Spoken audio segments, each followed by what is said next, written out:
Good evening, listeners. Welcome to Noir Intellect. I'm your host, Victor Blackwood. If you enjoy mysteries, hidden clues, and uncovering the truth, don't forget to like and subscribe. And tell me, where in the world are you watching from? Leave it in the comments below. Now, keep your eyes open and your mind sharp. The mystery begins now. Chapter 1. The Deed That Changed Before Breakfast. At 8 o'clock on a Tuesday morning, a man arrived at the brownstone carrying a piece of paper that claimed he owned a house he had never seen. This was not, by itself, remarkable. New York contains enough property owners who have never visited their properties to make the fact uninteresting. Some live in California, some in Connecticut, some in apartments directly across the street from buildings they own and regard with the same emotional warmth they reserve for tax notices. What made this visitor interesting was that the house he supposedly owned had belonged to the same family for nearly 40 years. The family was still living in it, and nobody had sold it to him. He told me all this before I had finished opening the door. Mr. Goodwin? That's what it says on my correspondence. My name is Peter Bell. Congratulations. He was about 45, compact, neatly dressed, and holding a blue document folder with both hands, as if it contained something capable of escaping. I need to see Nero Wolfe. He's unavailable. Is he upstairs? Yes. Then he's available. That depends on your definition of upstairs. He stared at me. Is he awake? Probably. Can you ask him? I can. I looked at the folder. What's in it? A property record. Does it bite? I don't think so. Then you have nothing to worry about. I stepped aside. Come in. The brownstone received him with its usual combination of comfort and intimidation. Visitors generally noticed the polished wood first, then the books, then the quiet. Those who stayed long enough noticed that everything in the house had a purpose, including the silence. Wolfe's orchids occupied the upper rooms under carefully regulated conditions. The office below smelled faintly of leather, paper, coffee, and whatever Fritz had decided should be breakfast. Outside, New York was already awake and impatient. Tires hissed over damp pavement. A truck driver expressed an opinion about a taxi. Somewhere down the block, a newspaper boy was shouting headlines with the confidence of a man who believed civilization depended upon his lungs. Peter Bell remained standing. Mr. Wolfe knows me. That saves time. I have done legal work for several of his clients. That doesn't save much time. He glanced toward the staircase. Would you please tell him I'm here? Certainly. I climbed. Wolfe was in the orchid rooms. He stood before a specimen whose flowers were the color of old ivory, examining it with the solemn attention some men reserve for international treaties. Mr. Wolfe, no, I haven't said anything. You have the expression. What expression? Business. How can you tell? You climbed the stairs. He adjusted one leaf. Who? Peter Bell. Who is he? Property lawyer. No, he's downstairs. Then he is downstairs. He wants to see you. I don't want to see him. He says it's urgent. Everything is urgent to lawyers. He's carrying a fresh copy of the city property records. Wolfe's fingers stopped. Only for a second. Fresh? Printed this morning. Interesting. I thought you might say that. I did not say it, but you thought it. I rarely permit you to know what I think. Then I'll continue guessing. He looked at the orchid again. What property? West 57th Street. Which number? 814. The hand holding the leaf relaxed. Ah, that was enough. Let him wait. How long? 3 minutes. You've changed your mind. No, I have changed the amount of time I am willing to waste. I returned downstairs. Peter Bell was standing beside the bookshelves, examining nothing. He'll see you. Thank God. Don't thank him yet. Wolfe entered a few minutes later, wearing a dark blue dressing gown over a shirt and trousers. He moved with the unhurried authority of a man who had never accepted the premise that other people's schedules should govern his own. He settled into his chair. Mr. Bell. Mr. Wolfe, you have brought a property record. Yes. Why? Because it changed. Wolfe looked at me. I looked at Bell. Then I looked at Wolfe again. Bell opened the blue folder. The city records now identify Thomas Avery as the owner of 814 West 57th Street. I waited for Wolfe to react. He did not. Who is Thomas Avery? He asked. That's the problem. An owner? I don't know. Wolfe extended a hand. Bell gave him the document. Wolfe examined the first page. The paper was official. The seal was correct. The registration number was valid. The filing date was yesterday. The ownership entry was unmistakable. Owner, Thomas Avery. Who currently occupies the property? The Harrison family. How long? 38 years. Who is Thomas Avery? As far as I can determine, nobody connected with the property. Was the property sold? Inherited? No. Transferred through a trust? No. Mortgage? No. Foreclosed? No. Subject to a court order? No. Gift? No. Lease? No. Tax sale? No. Wolfe looked at him. Then why are you here? Because this morning I was preparing a title search for a client.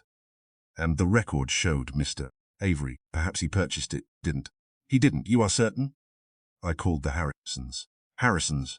Edward Harrisons owns the house, according to the old records. According to every record. Before yesterday. Wolfe's eyes returned to the document. Have you spoken with Mr. Harrison? Yes. What did he say? He said nothing happened. That is not a useful answer. It was his answer. Was he frightened? Bell hesitated. That is more useful. His wife was furious. Good. Good! Anger suggests certainty. Bell looked at me. I shrugged. You'll get used to him. Wolfe continued studying the document. Why did you obtain this copy? Because the client asked whether the property could be purchased. And I told him I would investigate the discrepancy. Why bring it here? Because I remembered that Mr. Harrison once consulted you. About a dispute with the developer. When? Several years ago. Wolfe nodded. Now tell me something else. What? Who requested the change? Bell's expression tightened. I don't know. Who filed it? The registry shows an electronic submission from whom? Thomas Avery's attorney. Name? Daniel Voss. Office? Lexington Avenue. Have you contacted him? He says the filing is legitimate. Of course. He also says the matter is confidential. Naturally. Bell placed another document on the desk. This is what convinced me something was wrong. Wolfe examined it. I leaned closer. It was a certified property description. The street address was correct. The block and lot numbers appeared correct. The legal description appeared almost identical to the previous record. Almost. Wolfe took a pencil. He underlined one phrase. Adjoining property. Bell nodded. Yes, the western boundary, correct. This says number 8-6. Yes, it should be 812. Bell stared at him. How do you know? I know the city. He looked at me. Mr. Goodwin, yes? Obtain the Harrison file. From where? Here. I opened the cabinet. Wolfe had kept copies of several old property disputes because, as he once explained, New York buildings have longer memories than their owners. I found the file. Wolfe compared the documents. The old deed described 814 West 57th Street as adjoining 812 on the west. The new document named 816. The house number remained correct. Only the neighboring property had changed. Back, Peter Bell watched him. Does that? Immensely. Why? Because whoever altered this record did not begin by changing the owner. Bell frowned. Then what did they change? The house. No, but Wolfe touched the old deed. Ownership is an effect. He touched the new one. Description is identity. He looked at me.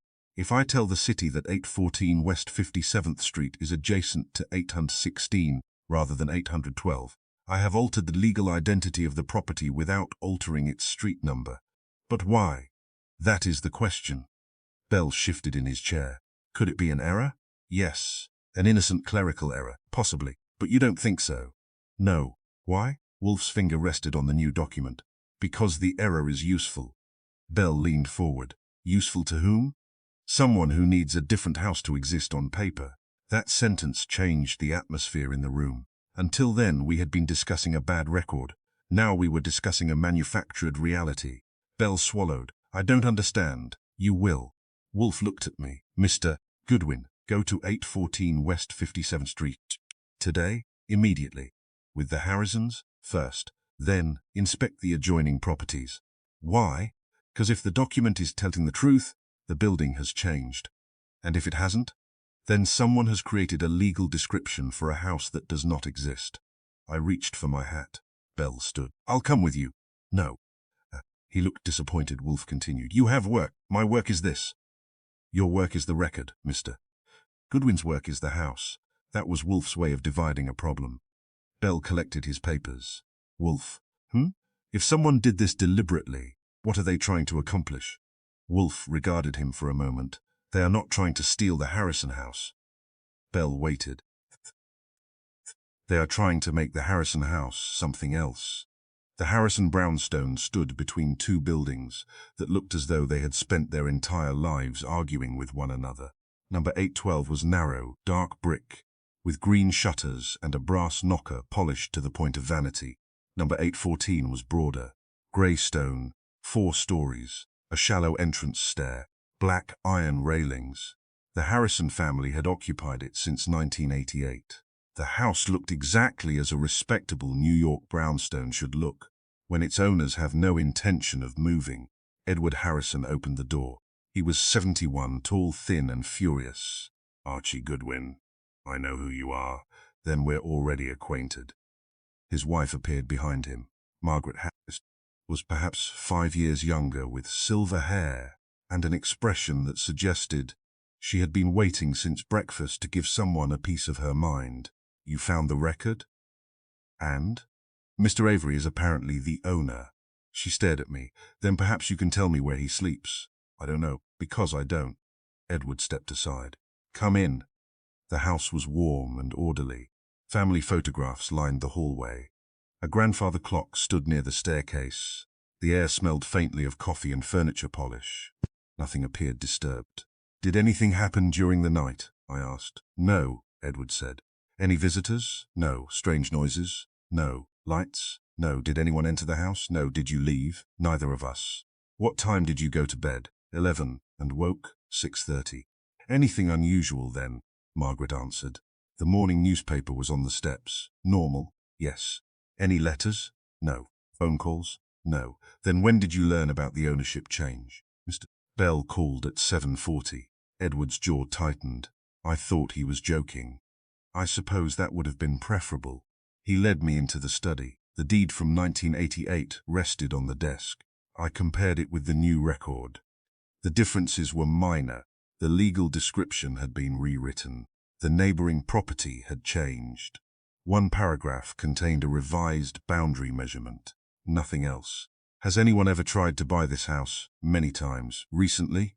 "2 offers in the past year." "From whom?" "A development company." "Name?" "Voss Urban Holdings." I wrote it down. "Daniel Voss?" Edward stared. "Yes. That's the attorney who filed the new record." "Then you understand." "I understand that he has an interest." Edward shook his head. "He wanted the entire block." "Why?" "Development." "What kind?" "Luxury apartments." "And you refused?"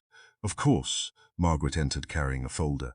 "He came 6 months ago." "Voss?" "Yes." "What did he say?" "He said the neighborhood was changing." Edward snorted.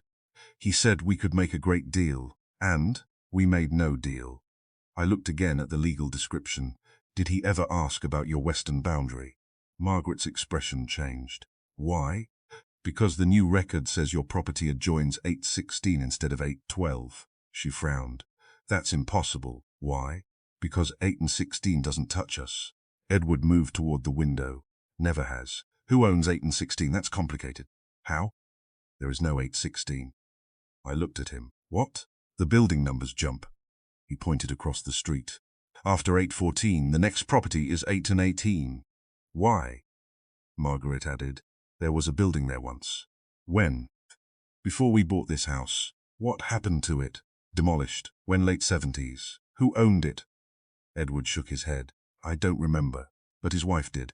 "An Avery?" I turned. "Thomas Avery?" "No." She hesitated. "Thomas Avery's father." That was the first time the name appeared in a context that made sense. "What was his name?" "William." I wrote it down. "What happened to him?" "Nothing good." Edward looked uncomfortable. "He lost the building." "How?" "Debt." "Debt?" "No." "Bankruptcy?" "Something like that." "Do you know where the records are?" "No." I closed my notebook. "I'll need to see the property line." Edward frowned. "Why?" "Because Wolfe thinks the house has changed." Margaret gave me a look. "It hasn't." "I know." "Then what does he mean?" I glanced toward the hallway. The house on paper. The adjoining property at 812 was empty. The neighboring building at 818 had a narrow alley separating it from the Harrison house. There was no 816, no foundation, no entrance, no trace except an old brick wall at the rear. I stood in the alley, looking at the boundary. The new record claimed something that physical reality contradicted. That was the first useful fact of the day. The second was stranger. At the rear of the Harrison property, a section of brickwork appeared newer than the surrounding wall. Not recently constructed, perhaps 20 years old. I knocked. Solid, no doorway. I took photographs. Then I looked upward. The wall aligned oddly with the neighboring property. The legal boundary described on the new record would have placed part of the Harrison rear extension on land that physically belonged to the non-existent 816. That meant the altered description was not random. It created an overlap, a legal overlap. Someone had redrawn the boundary so that the Harrison building appeared to occupy land associated with the property that no longer existed. I returned to the front. Edward Harrison was waiting. "You found something, maybe? Should I be worried?" "Probably," he sighed. "I was afraid you'd say that." Back at the brownstone, Wolfe was eating lunch. Fritz had prepared roast chicken with herbs, potatoes, asparagus, and a salad whose dressing had evidently required more thought than some criminal investigations. Wolfe listened while I described the non-existent 816. When I mentioned William Avery, he stopped eating. "Repeat the name. William Avery. Thomas's father, apparently. What happened to him? Lost a building through debt. Which building?" 816 West 57th Street. Wolfe placed his fork down. "Interesting. That word again. An architecturally non-existent property has suddenly acquired an owner." "Yes. The owner is the son of a man who once possessed the property, apparently. And the property description has been altered so that the Harrison house overlaps it." "Yes." Wolfe looked at the ceiling. "Now we are approaching the beginning." "The beginning? The deed is not the crime. What is?" "The existence of 816s. I frowned. "But it doesn't exist. Not physically." "Then why create it?" "Because someone needs it." "For what?" Wolfe returned to his lunch. "That is what you will discover." I looked at the clock. "How?" "By finding out what disappeared when 816 disappeared. Records, perhaps. People, possibly. Property? Certainly." I picked up my hat. "You want me back there?" "Yes." "Tonight?" "No." He looked toward the orchids visible through the open doorway. "Tomorrow morning." "Why wait?" "Because the person who altered the record expects nobody to look at the property tonight." I stopped. "And you want them to have one more night of confidence?" Wolfe nodded. "Confidence is useful. To detectives? To criminals." He picked up his fork again. "Confidence makes them careless." I left him to his lunch. Outside, New York had become louder. Traffic pressed against traffic. People hurried along sidewalks, carrying briefcases, coffee cups, packages, newspapers, secrets. Somewhere in the city, a computer held a record declaring that Thomas Avery owned a house. Somewhere else, a family occupied that house. And between those two facts was a non-existent building called 816 West 57th Street. Wolfe had said the criminal did not begin by changing the owner. They began by changing the house. I had the uncomfortable feeling that before this was over, we were going to discover that the house had been changed long before that morning. Possibly before the Harrisons had ever heard the name Thomas Avery, and possibly before Thomas Avery himself had learned what he was supposed to own. Chapter 2. The house that refused to belong to anyone. By 9 the next morning, the Harrison house had acquired an owner it did not recognize. This did not appear to trouble the house. It troubled Charles Harrison considerably. When I arrived at 814 West 57th Street, he was standing on the front steps in a dark cardigan, holding a folded newspaper in one hand and glaring at the street as if he expected the city clerk to appear in person and apologize. "You've come back. I was invited." "I didn't invite you." "Wolfe did." "Then come in."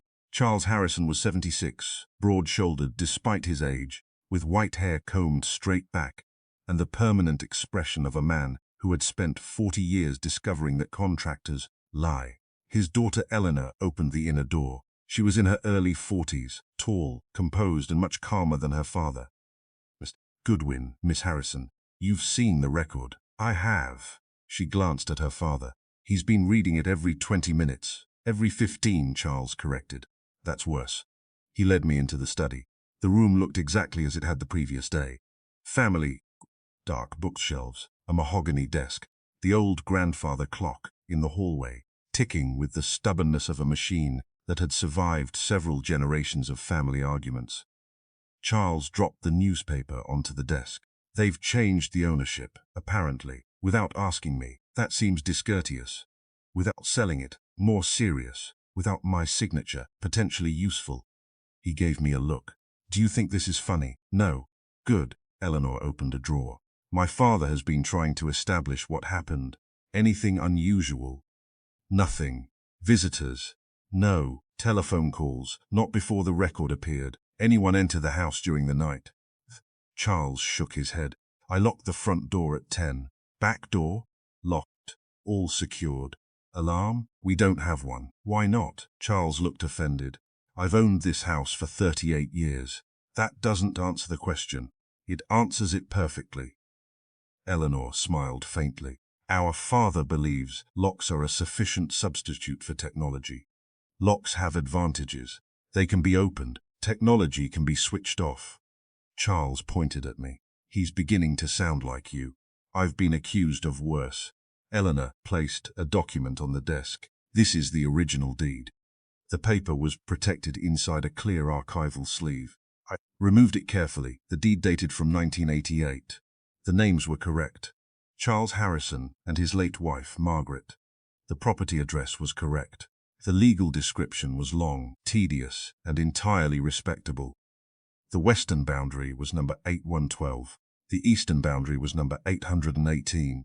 The rear boundary included a narrow strip extending behind the house. I compared it with the new record. There it was again. The same address, the same block, the same lot. But the western adjoining property had become 816, and the description of the rear land had been altered. Where did you get this? Eleanor answered. My mother kept it in a safe. Is the safe still here? Yes. Anyone else have access? No. Charles folded his arms.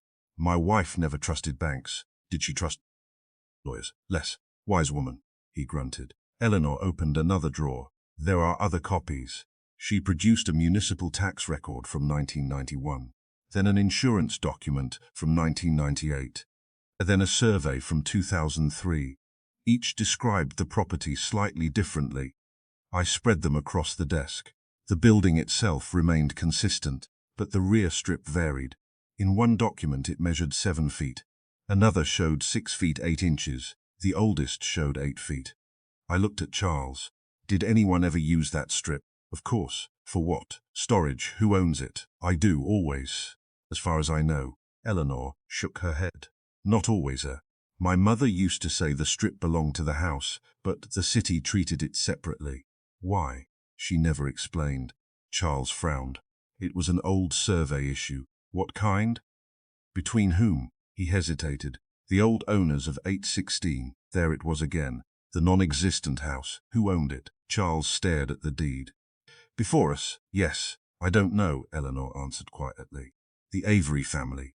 I looked at her. Thomas Avery's family, apparently. Charles turned.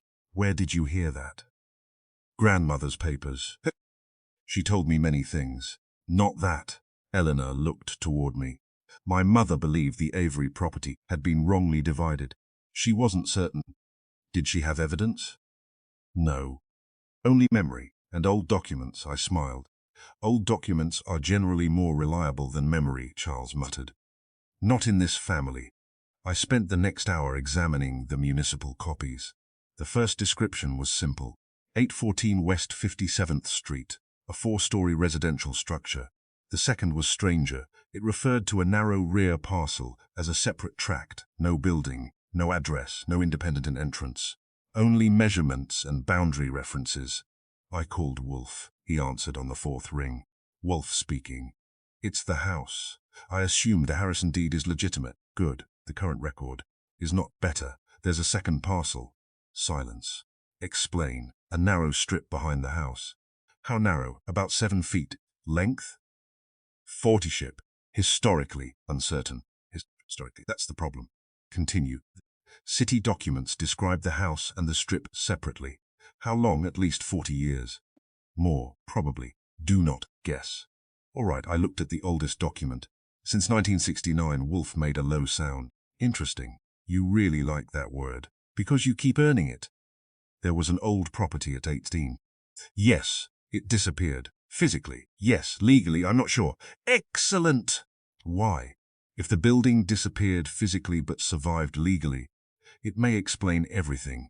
How? I shall explain when you return. You don't want the rest. I want you to find the surveyor. What surveyor? Anyone who remembers the old boundary.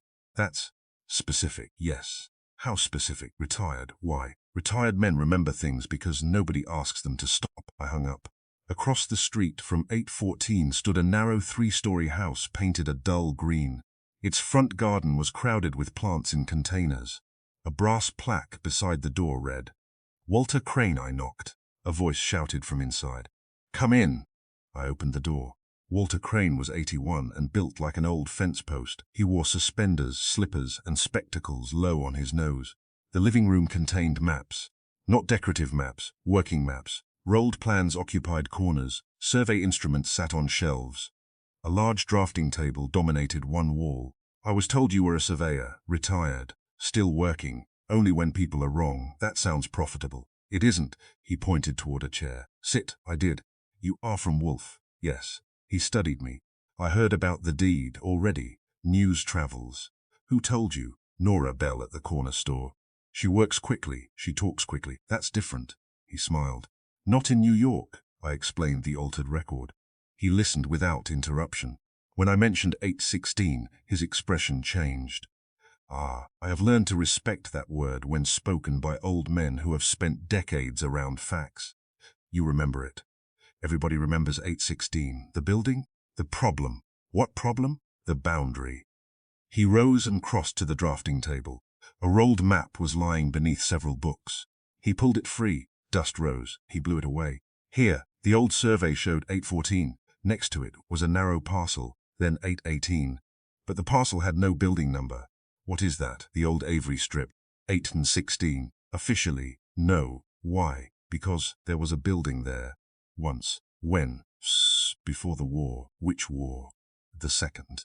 Not especially precise. I'm 81. Fair enough. He tapped the map. The Avery house stood here. Here? Yes. But this is behind 814. Exactly. So it wasn't actually 816 West 57th Street. It had no legal street number. Then why did people call it 816? Because the Avery building had once faced the street. What happened? Demolition. Why? Fire. Accidental. He looked at me. You've been talking to Wolfe too long. What do you mean? Nothing in property history is accidental. I waited. He continued. The building burned in 1974. Was anyone hurt? No? Owner, William Avery. Thomas's father? Yes. What happened after the fire? The city ordered demolition. And the land? Supposedly. Absorbed into neighboring parcels. Supposedly? That is where the trouble begins. He unrolled another document. A survey from 1975. The Avery parcel remained, still separate. Why wasn't it absorbed? Nobody completed the transfer. Why? Because there was a dispute. Between whom? William Avery and the city.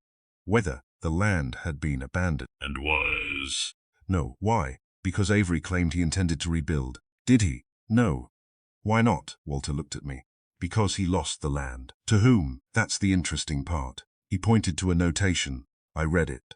The name had been partially erased. Only the initials remained. DV. I looked up. Daniel Voss. Walter nodded. His father.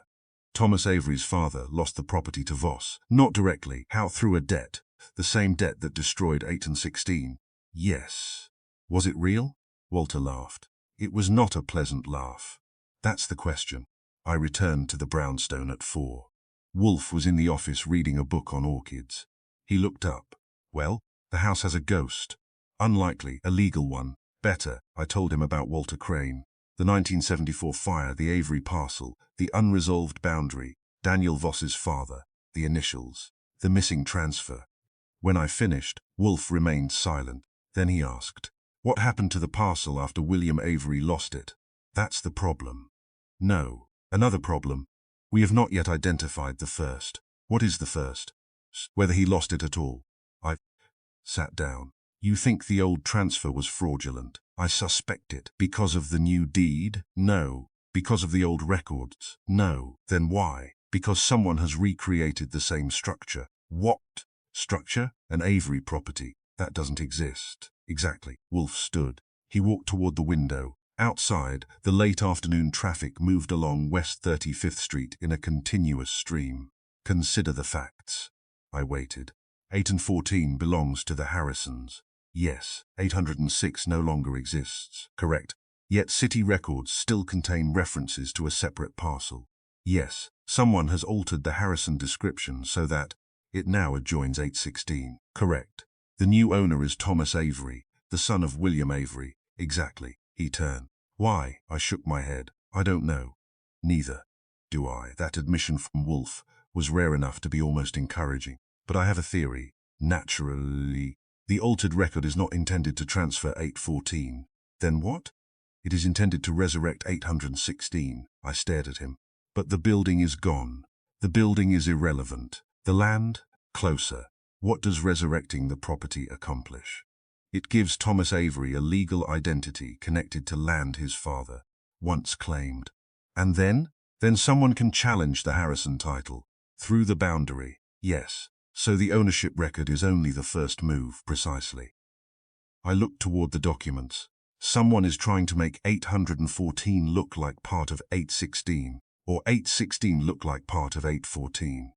What's the difference? Wolfe smiled faintly. The difference is who owns the paper. At 6, Peter Bell telephoned. Mr. Goodwin. Yes?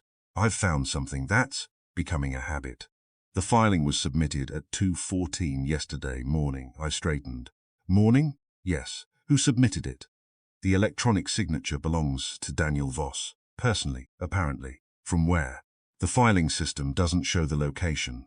Anything else? Yes. What? There was another filing. No. Which property? 86 West 57th Street. I felt a chill. What does it say? Bell lowered his voice. It requests recognition of an inactive parcel. Who? Thomas Avery. When? Yesterday morning. Before or after the Harrison change? 4 minutes after. I stared at the telephone. Bell. Yes? Has the city approved it? Not yet. Good. Why? Because now we know what they're trying to do. Do we? I looked toward Wolfe. He was already watching me. No, I said. Not yet. That night Wolfe ate dinner in unusual silence. Fritz had prepared roast beef, Yorkshire pudding, green beans, and a dessert involving apples and cinnamon that made me consider forgiving the entire city for its property records. Wolfe ate methodically. I ate quickly. Finally, I said, 2 filings, yes. 4 minutes apart, yes. First changes 18, yes. Second revives 16, yes. Thomas Avery appears on both, correct. So the plan is obvious. No. I stared. What part isn't obvious? The motive. He wants the property. Which property? 814. Why? Because he claims 8 and 16. But if 8 and 16 is separate, then 814 remains Harrison unless... Wolfe looked at me. I stopped. Unless the altered boundary makes them overlap. Exactly. Then what? Then ownership becomes disputed, which delays everything or allows someone to challenge the Harrison deed. Who benefits? Wolfe reached for his coffee. That is the question. You don't think Thomas Avery is behind it. I think Thomas Avery is involved. Difference? A large one. He took a sip. Find out where Thomas Avery was yesterday at 2:14 in the morning. I stood. You're sending me now? No. Tomorrow? No. Tonight? No. I waited. Wolfe smiled. Tonight we shall let Mr. Avery believe his plan is working. Outside, the city lights had begun to appear. Across the river, windows glowed in thousands of apartments. Behind one of them, perhaps, a man named Thomas Avery was reading a newly altered property record and believing he had acquired a house. He had not. He had acquired something much more dangerous, a false version of a house. And somewhere inside that false description was the key to a property that had supposedly disappeared more than 50 years ago. Wolfe had already begun searching for the next piece. I had the uneasy suspicion that the house on West 57th Street was going to become much less interested in belonging to anyone, and much more interested in telling us, who had tried to make it, belong to somebody else. Chapter 3. The missing line in the ledger. There are 2 kinds of missing information. The first kind is missing because somebody forgot to write it down. The second kind is missing because somebody remembered it too well. Nero Wolfe had no patience with the first kind. The second interested him enormously. At 8:30 the morning, after Peter Bell's telephone call, Wolfe handed me a list of municipal property ledgers and told me to find a line that did not exist. This was not the first time he had sent me after something invisible. It was, however, the first time he had given me an address and instructed me to find the absence of a sentence. "How will I know it when I find it?" I asked. "You will not. That inspires confidence. You will know it when you see what surrounds it." I was standing beside Wolfe's desk while he examined a small bowl of orchids that had arrived from an importer in Queens. The flowers were pale purple, the leaves glossy, and the entire arrangement looked far too elegant for a morning devoted to municipal paperwork. "Which ledger? Property transfers. Which year?" "Begin with 1969. That's 57 years. "Yes. And if I find nothing, continue to what year until you find something?" I stared at him. "Would you like me to bring a lunch?" "Fritz will prepare one." "That means I'm going to be there all day. It means you will not starve." He turned back to the orchids. "One more thing." "Yes?" "Do not look for Thomas Avery." "Why?" "Because everyone is looking for Thomas Avery." I put on my hat. "Who am I looking for?" "The man who made Thomas Avery possible." That was Wolfe. He could turn a straightforward property dispute into a philosophical question. Before breakfast, I went. The Municipal Records Office occupied a building whose architecture suggested that whoever designed it had a private grudge against sunlight. The clerk at the front desk knew me from previous visits. "Back again?" "Apparently I have a weakness for old paperwork." "That's unfortunate for both of us." She gave me a visitor badge. "Basement archive." "Which section?" "Property ledgers." "How many?" She smiled. "How long are you staying?" "Until they throw me out." "Then you'll need coffee." She pointed toward a machine in the corner. I decided the archive would be punishment enough. The ledgers were arranged by year, district, and block number. The Harcourt Theatre taught me that buildings could hide memories. The Harrison case was teaching me that they could hide arithmetic. I began with 1969. The entries were handwritten in heavy black ink. Property number, owner, description, transfer, tax status, everything in its place. 814 West 57th Street appeared exactly where expected. Owner Harrison, no, not Harrison. That was later. In 1969, the owner was someone named George Bellamy. I photographed the page.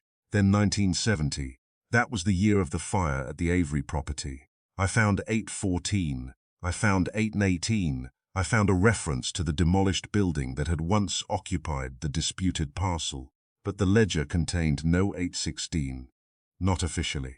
That bothered me. Walter Crane had said everyone called the Avery property 816. The city had apparently never given it that number. Yet the newer record did, I continued. Then I noticed the gap. 2 entries occupied the page. 814 West 57th Street and beneath it, 818 West 57th Street. Between them was a narrow strip of faded paper. The ledger had been repaired. A line had been removed, not torn out, cut. Someone had carefully sliced away a single horizontal strip and pasted the surrounding page together. The repair was old, very old. But whoever had done it had left one clue. A handwritten correction appeared in the margin. "See amended boundary, file 214B. I photographed it. Then I found file 214B. It contained 3 documents. The first was a survey. The second was a tax assessment.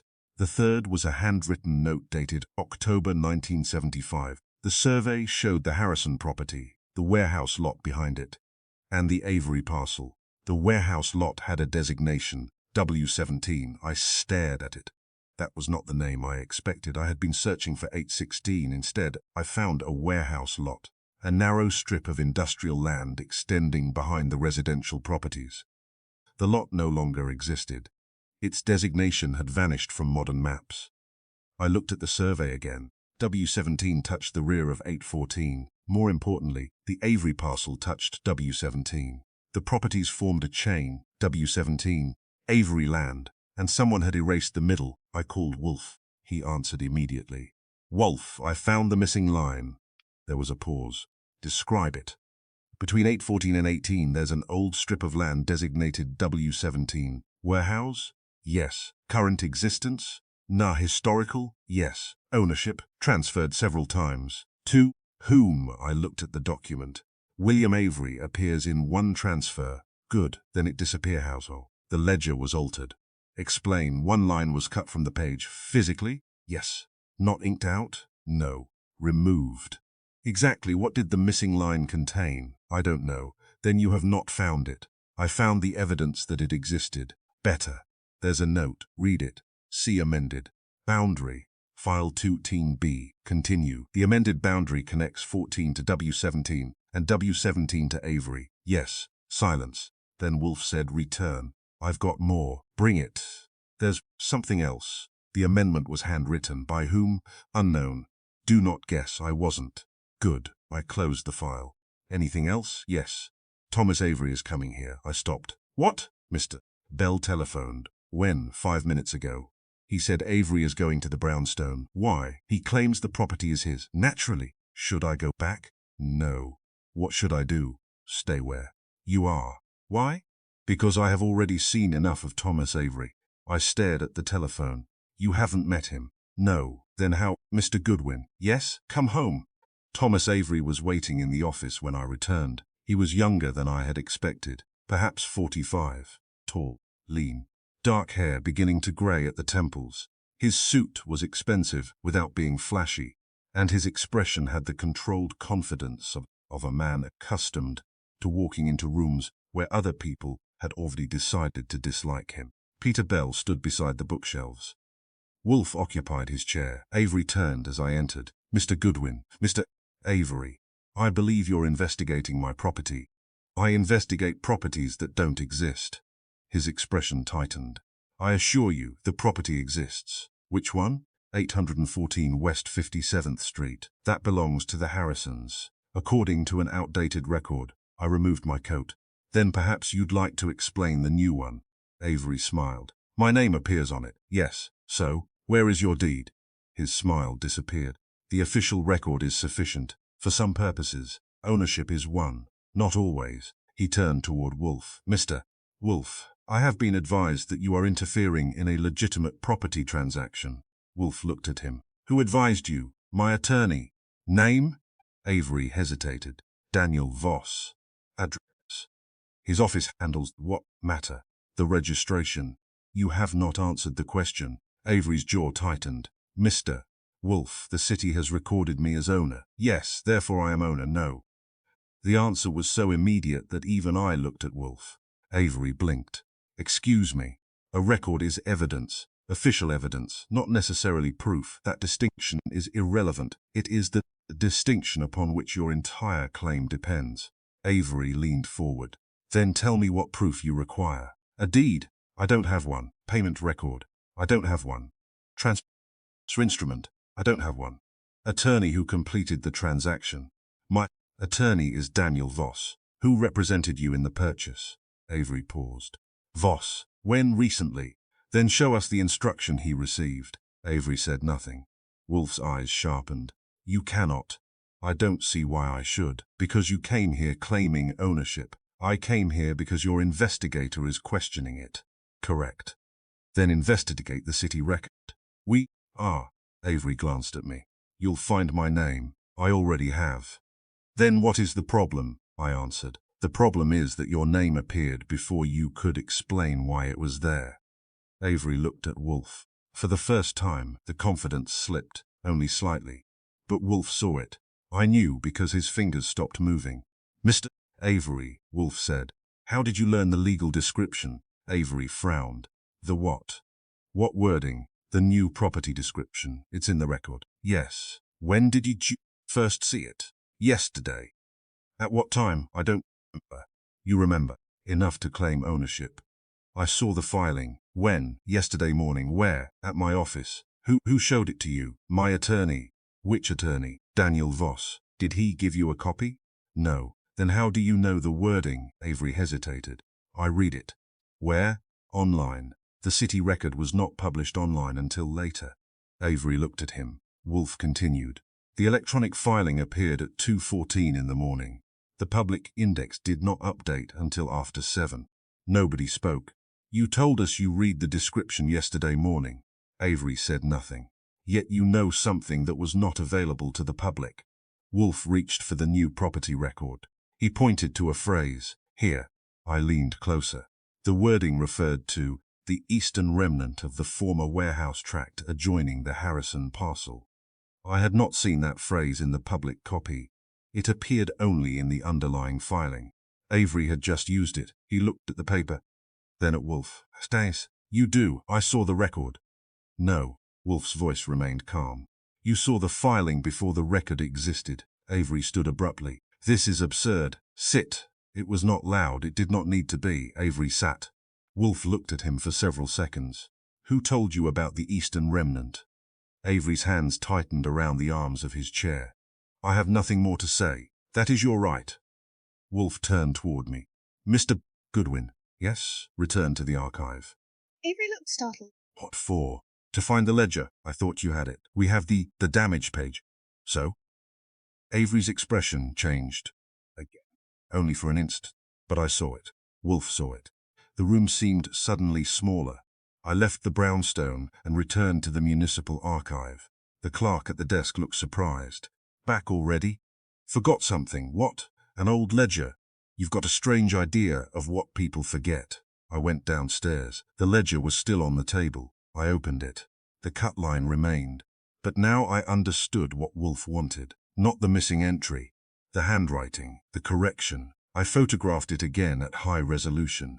Then I compared it with signatures and annotations elsewhere in the same volume. After several minutes, I found something. The same handwriting appeared in a 1975 correction, involving W17. Same narrow letters, same slant, same pressure. The correction had been signed with initials. D.V. Daniel Voss. I called Wolfe. He answered. Yes, the handwriting belongs to Daniel Voss. I expected that. How? Because Thomas Avery knows the wording. And Voss had access to the old records? Apparently. There's more. Continue. The missing line connects 814 to W17. Yes. The old correction was signed DV. Good. And Thomas Avery's current claim depends on that same boundary. Excellent. Then Voss is behind it. Perhaps. You still won't say. I will when we know why. I looked at the letter. There's something. What? The correction wasn't made when the original entry was written. How do you know? The ink is different. Meaning? Someone altered the ledger years later. How many? I checked the archivist's dating notes. At least 10. Then the old fraud was not merely concealed, it was maintained. Precisely. When I returned to the brownstone, Wolfe had dismissed Avery. Where is he? Waiting outside. Why? He says he wants an answer. Give him one. What? Tell him his claim is being examined. That won't satisfy him. It is not intended to. I sat down. Why did you let him leave? I did not let him leave. You sent him downstairs. Yes. Why? Because I wanted to know whether he would telephone Voss. Did he? Not yet.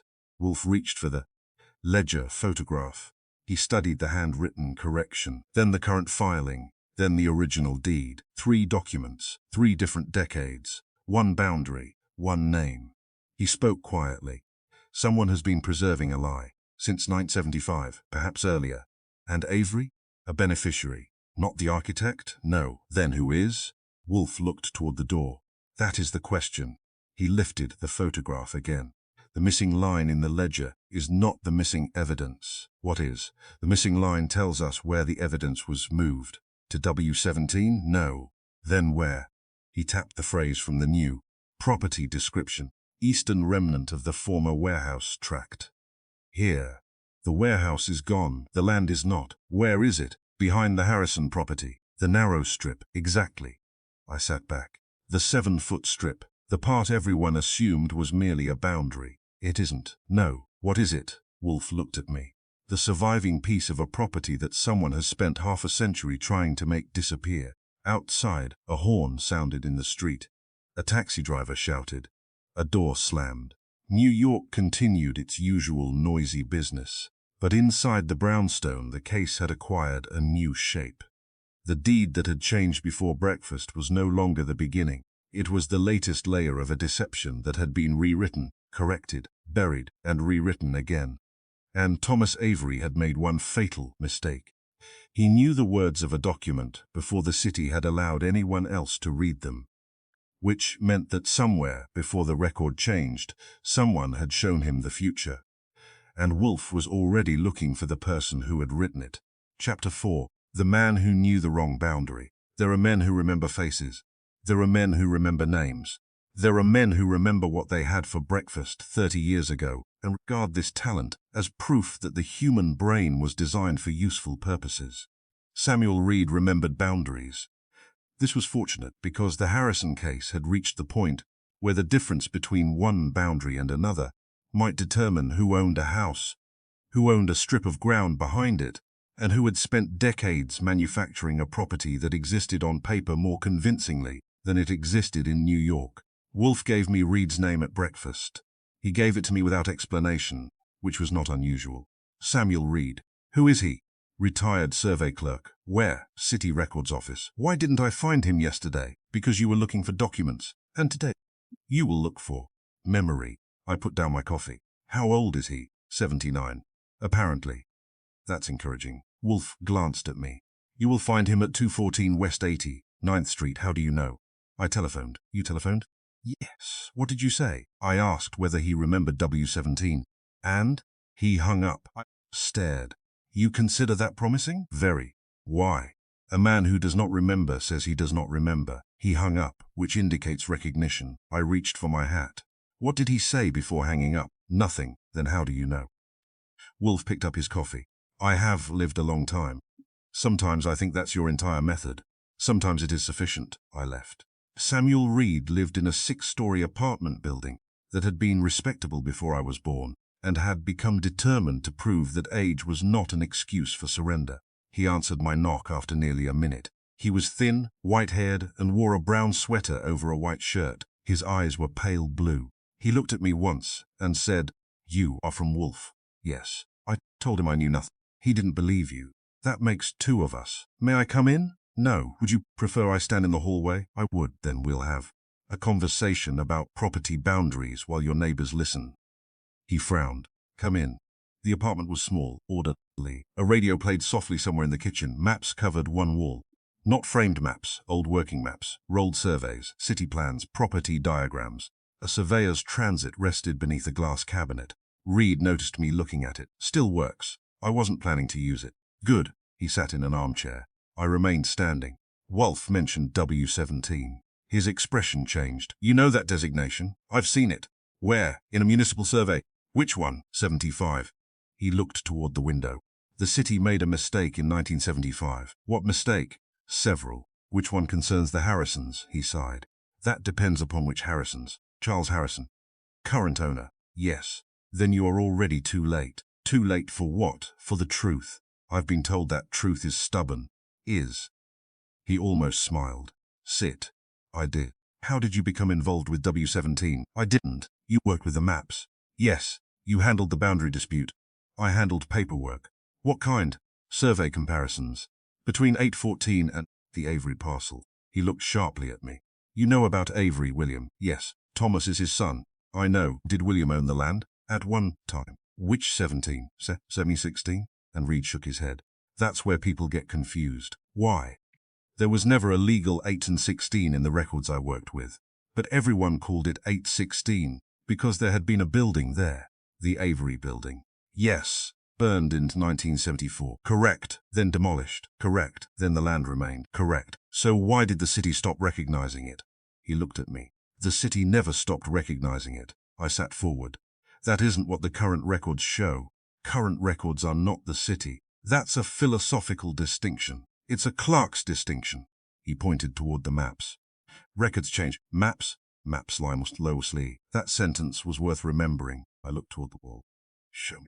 He stood reluctantly. From a shelf he removed a rolled survey. He placed it on the table. The paper was brittle. The lines were faded. But the property boundaries remained clear. W17. And a small parcel marked with an old Avery notation. That's the original. One of them. How many? 4. Where are the others? Destroyed. By whom? I don't know. You remember the dispute very well. What happened? Reed placed both hands on the table.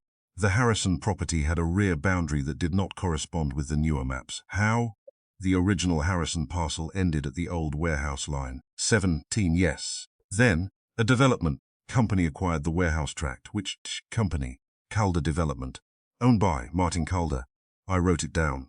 Did Calder want the Harrison property? Not exactly. What did he want? The rear land. Why? Access. To the warehouse? To the street. I frowned. The warehouse lot was behind the houses, so it needed an access corridor, 7 feet wide. I looked up. The same 7-foot strip. That strip belonged to whom? That was the dispute. Calder claimed it belonged to W17. And Harrison? Claimed it belonged to 814. Who was right? Reed smiled without humor. The survey. Which survey? The 1969 survey. Who prepared it? City Survey Department. Then why wasn't the dispute settled by it? Because someone produced another survey. When? 1975. After the fire. Yes. Who prepared that? A private firm. Name? He hesitated. Voss and Crane. I stared at him. Crane? My own name. You were involved? Not in the private firm. Then why your name? My father worked there. I wrote it down. Was Daniel Voss involved? Of course.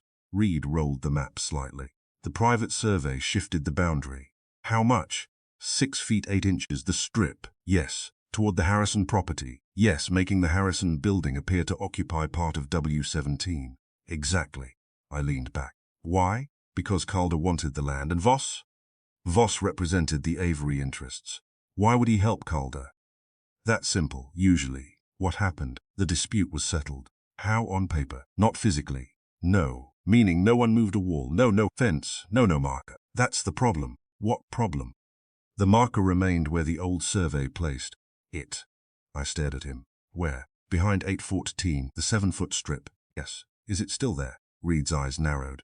It was. When? Last time I checked. When was that? 20 years ago. How did you know? I placed it. I sat forward. What kind of marker? Brass. Number? I looked at him. Where exactly? Beneath the pavement. Why beneath? It was set into a concrete survey point. Visible. Only if you knew where to look. Do you? He smiled. I designed the reference. The rear of 18 West 57th Street had never looked interesting. That was its greatest advantage. There was a narrow paved passage between the rear wall and an old service lane. A rusted gate led toward the street. Trash bins stood against a brick wall. A fire escape descended from the Harrison building. Nothing about it suggested a historical property dispute. Nothing suggested that a brass marker beneath the pavement might be worth more than the house above it. I had returned with Reed. He walked slowly. Age had taken some speed from him, but not his certainty. Here. He stopped near the center of the passage. I looked down. Nothing. Exactly where? 3 feet from the wall, I measured. Which wall? The original rear wall. I looked at the Harrison building. The wall has been rebuilt, yes. How many times? Once. When? 1987, before they bought it, yes. Did the rebuilding alter the boundary? No, he pointed. 3 feet from where the original wall stood. I measured again. Here, he nodded. Under that. The pavement looked ordinary. I crouched. There was a faint circular discoloration. Nothing more. I tapped it. Solid. I called the city maintenance office and obtained permission to inspect the surface. Reed watched. Don't destroy it. I'll do my best. I used a small pry tool. The pavement resisted. After several minutes, a section loosened. Beneath it was concrete, and beneath the concrete, brass. I brushed away the dirt. A circular brass survey marker appeared. Its surface was tarnished, but the engraving remained. W17. I smiled. Found it. I wiped the metal clean. The number was not W17. It was W71. I stared. That's wrong. Yes. The old marker said W17. Yes. Someone replaced it. Yes. When? Reed crouched with difficulty. Not when I set it. How do you know? Because that number didn't exist. 71. It wasn't used in this district. I looked at the marker. Could it be a mistake? No. Why? Because the engraving is too clean. I ran my thumb over it. He was right. The brass around the lettering was dark and worn. The engraved numbers were brighter. Not new, but newer. Someone changed the marker. Yes. Why? To move the boundary. I looked toward the rear wall. The marker is the boundary. Not by itself. Then what? It is the reference point for the survey. Exactly. I photographed it. Then I noticed another detail. The concrete beneath the marker had a narrow crack. The crack extended toward the wall. I followed it. It ended at a newer patch. A rectangular section of pavement had been repaired. Someone opened this. Reed nodded. And closed it again. Why? To replace the marker. How long ago? Hard to say. I looked at the surface. Years, probably. Not decades, correct. That meant the altered marker was not part of the old fraud. It was recent. Someone had physically changed the survey reference point after the original dispute. The same person, or the same organization, had also altered the digital property records. The deception had moved from paper to pavement. I called Wolfe. He answered. Yes, we found the marker. Good, it's wrong. Silence. Explain. It was supposed to read W17 and it reads W71. Deliberately. Reed says yes. Who is Reed? Retired survey clerk. Good. He says the original marker was placed under this pavement decades ago. Still present, replaced. By whom unknown. What does W71 signify? Nothing in the old district records. Then it signifies something now, probably. Do not say, probably. All right. It signifies something now. Better. I told him about Calder development, the old dispute, the 7-foot strip, the private survey, Voss and Crane, the altered marker. When I finished, Wolfe said nothing for several seconds. Then return. Anything else? Yes. What's that? Bring Reed. Why? I wish to ask him one question. What question?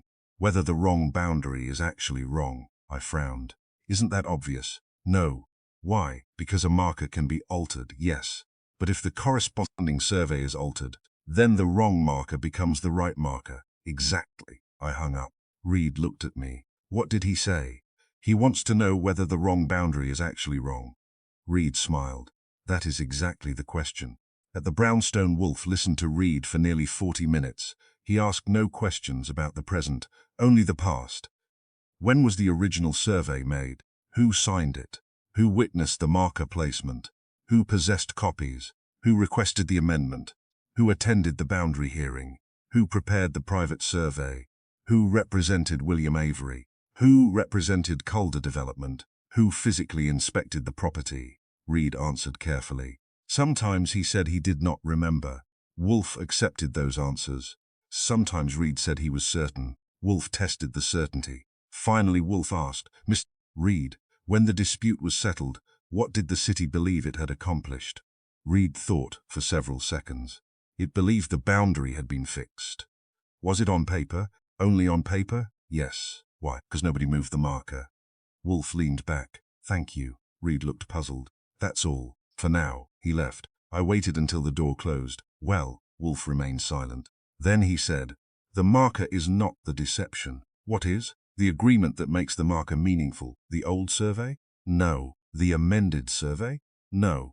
Then what? The settlement. I frowned. Why? Because a boundary can be changed legally. Yes. Or physically, yes. Or both. Yes. He looked at the photograph of W71. But this case contains a fourth possibility. What? Changing the reference from which everyone measures. I stared at him. You mean the marker, exactly. Then the new marker makes an old survey appear correct. Yes. And the new survey makes the new property description appear correct. Yes. And the new property description makes Thomas Avery appear to own the property. Not exactly. What then? It makes his claim plausible. That's different. Very. Wolfe stood and walked toward the window. The criminals have not altered one document. They have altered the relationship between documents. I thought about that. The old ledger, the missing line, the warehouse lot, the survey, the marker, the new property record, Thomas Avery, Daniel Voss. Everything had been altered just enough to make the next alteration seem legitimate. Wolfe turned. That is the elegance of the deception. Someone changed the boundary. Yes. Then changed the record. Yes. Then used the record to justify ownership. Yes. Who started it? Wolfe's eyes narrowed. That is the only question that matters now. Before dinner, Peter Bell called again. The city has accepted the first filing for review, which means it is not approved yet. Good. But the second filing concerning 816 has also been entered. Any action? Not yet. Anything else? He hesitated. What? The city received an old survey this afternoon. From whom? Unknown. What survey? 1975. The amended one? Yes. Is it genuine? I don't know. Where is it? In the records office. Who submitted it? The envelope was anonymous. I looked toward Wolfe. He was already watching me. "Bell," I said, "don't let anyone touch it." "Why?" "Because if it is the real survey, someone wants it found. And if it isn't, someone wants it believed." Dinner was roast lamb with rosemary, peas, potatoes, and a pudding that Fritz insisted was simple, despite requiring 3 kinds of cream. Wolfe ate in silence. I waited. Finally, I said, "The anonymous survey, yes. Do you think it's genuine?" "I think it exists." "That's not an answer. It is the correct answer. You're avoiding the question." "I am postponing it." "Why?" "Because tomorrow we shall know." "How?" "We shall compare it with the ground. The marker, the building, the old warehouse lot, the Harrison deed, the Voss survey." "And?" Wolfe lifted his coffee. "The house." I stared at him. "What about it?" "You told me the house had changed." "It hasn't. That is what we believe. You think otherwise." "I think a building can be physically unchanged while its legal identity is altered." "That's the entire case." "No." He looked at me. "That is only the visible part. What's hidden? The reason someone needs 8 and 14 to become 816. I thought about Thomas Avery, the non-existent property, the warehouse lot, the missing ledger line, the replaced survey marker, the old fraud, and suddenly one detail from the Harrison house returned to me. The rear wall, the rebuilt section, the newer brick. I put down my fork. "Wolfe." "The house itself, what about it?" "The rear wall was rebuilt in 1987. "Yes." "After the old dispute." "Yes." "What if the wall was moved?" He stopped. "Did you measure it?" "No." "Then tomorrow you will." I smiled. "You were waiting for me to notice." "Naturally." "How far could it have moved?" 7 feet. I stared at him. "The width of the strip." "Exactly." The room fell quiet. For the first time, the architecture of the case seemed to match its paperwork.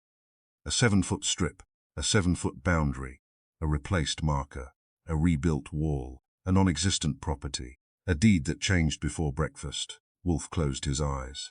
"Someone may have moved the house without moving the house. That's impossible. Not physically. Legally." "Exactly." He opened his eyes. "And tomorrow, Mr. Goodwin, we shall find out whether the Harrisons have been living inside their own boundaries for 38 years. I had no answer to that. Outside, the evening traffic rolled along West 35th Street. Inside, the orchids waited beneath their lamps. And somewhere on West 57th Street, beneath a piece of pavement that nobody had thought worth examining for decades, a brass marker bearing the wrong number was quietly insisting that a different house belonged there. The question was no longer whether the marker had been replaced. It had. The question was who had replaced it, when, and what they expected the city to believe after they did. Wolfe had begun with a changed deed. He now had a changed boundary, and I was beginning to suspect that before this case ended, we would find that the boundary had been changed because someone had first changed the past. Chapter 5. The document in the locked cabinet. The trouble with old houses is that they acquire paper.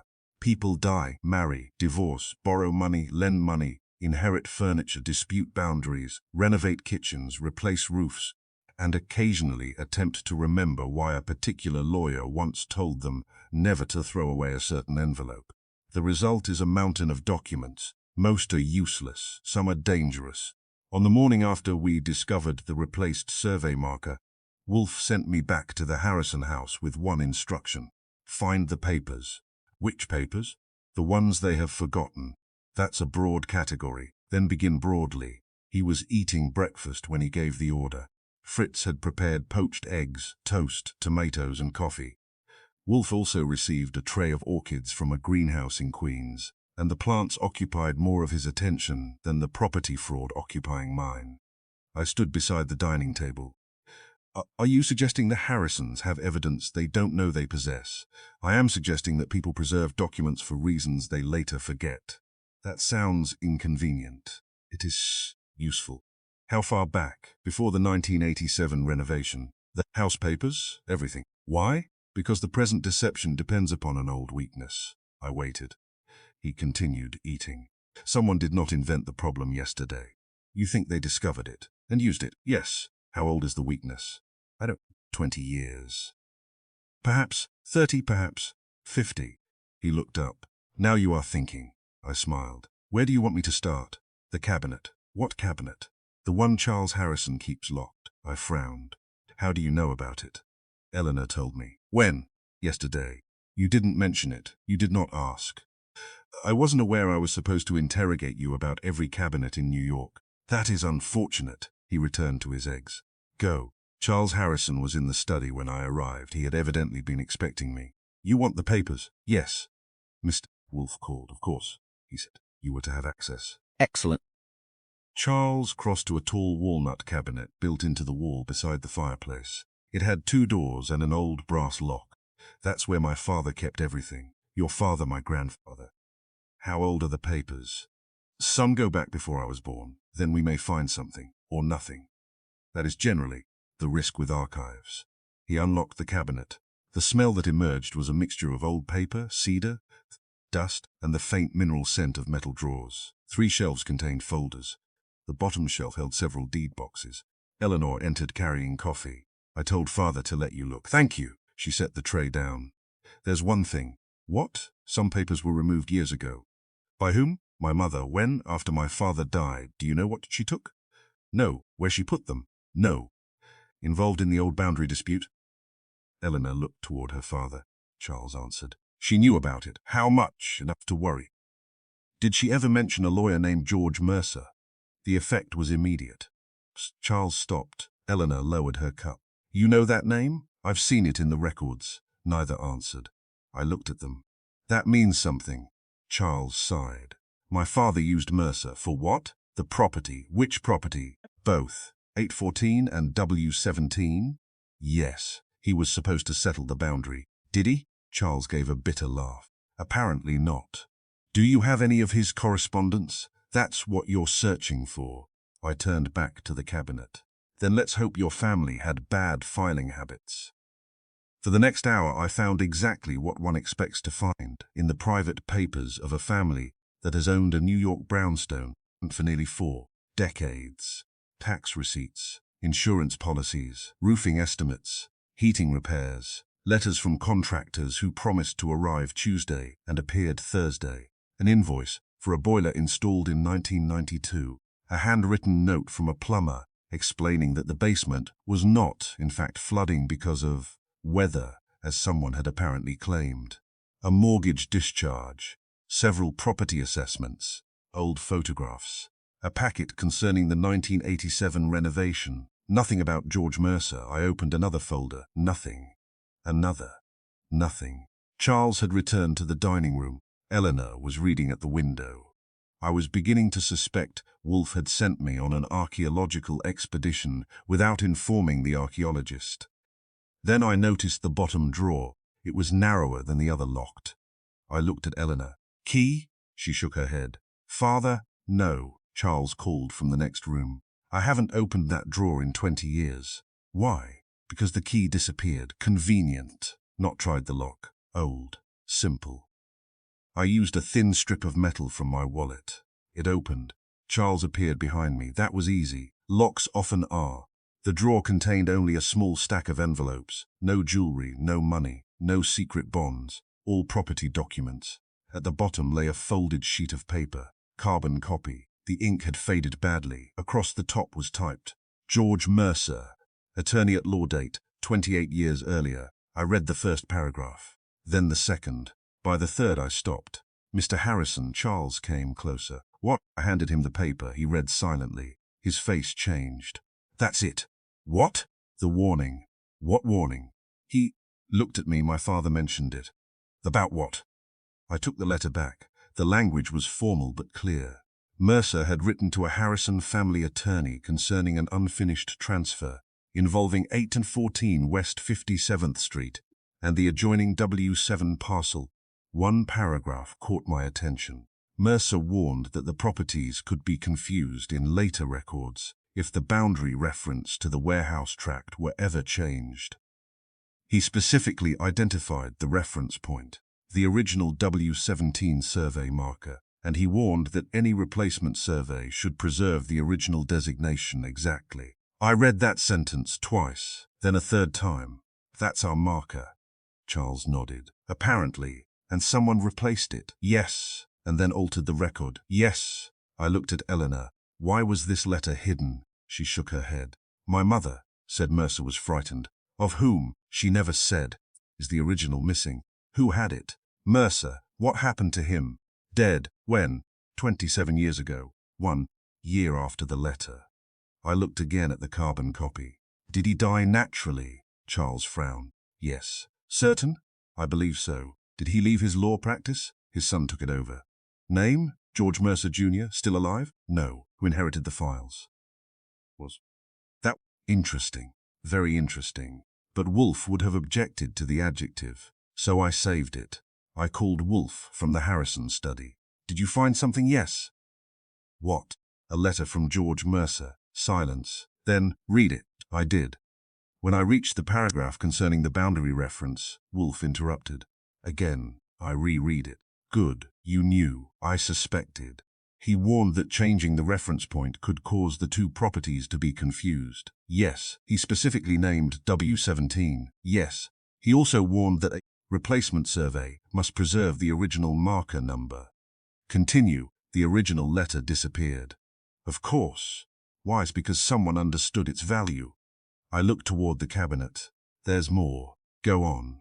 Mertefer wrote that the transfer was unfinished. Define unfinished. The Harrison house and W17 were supposed to be clarified under a single boundary agreement.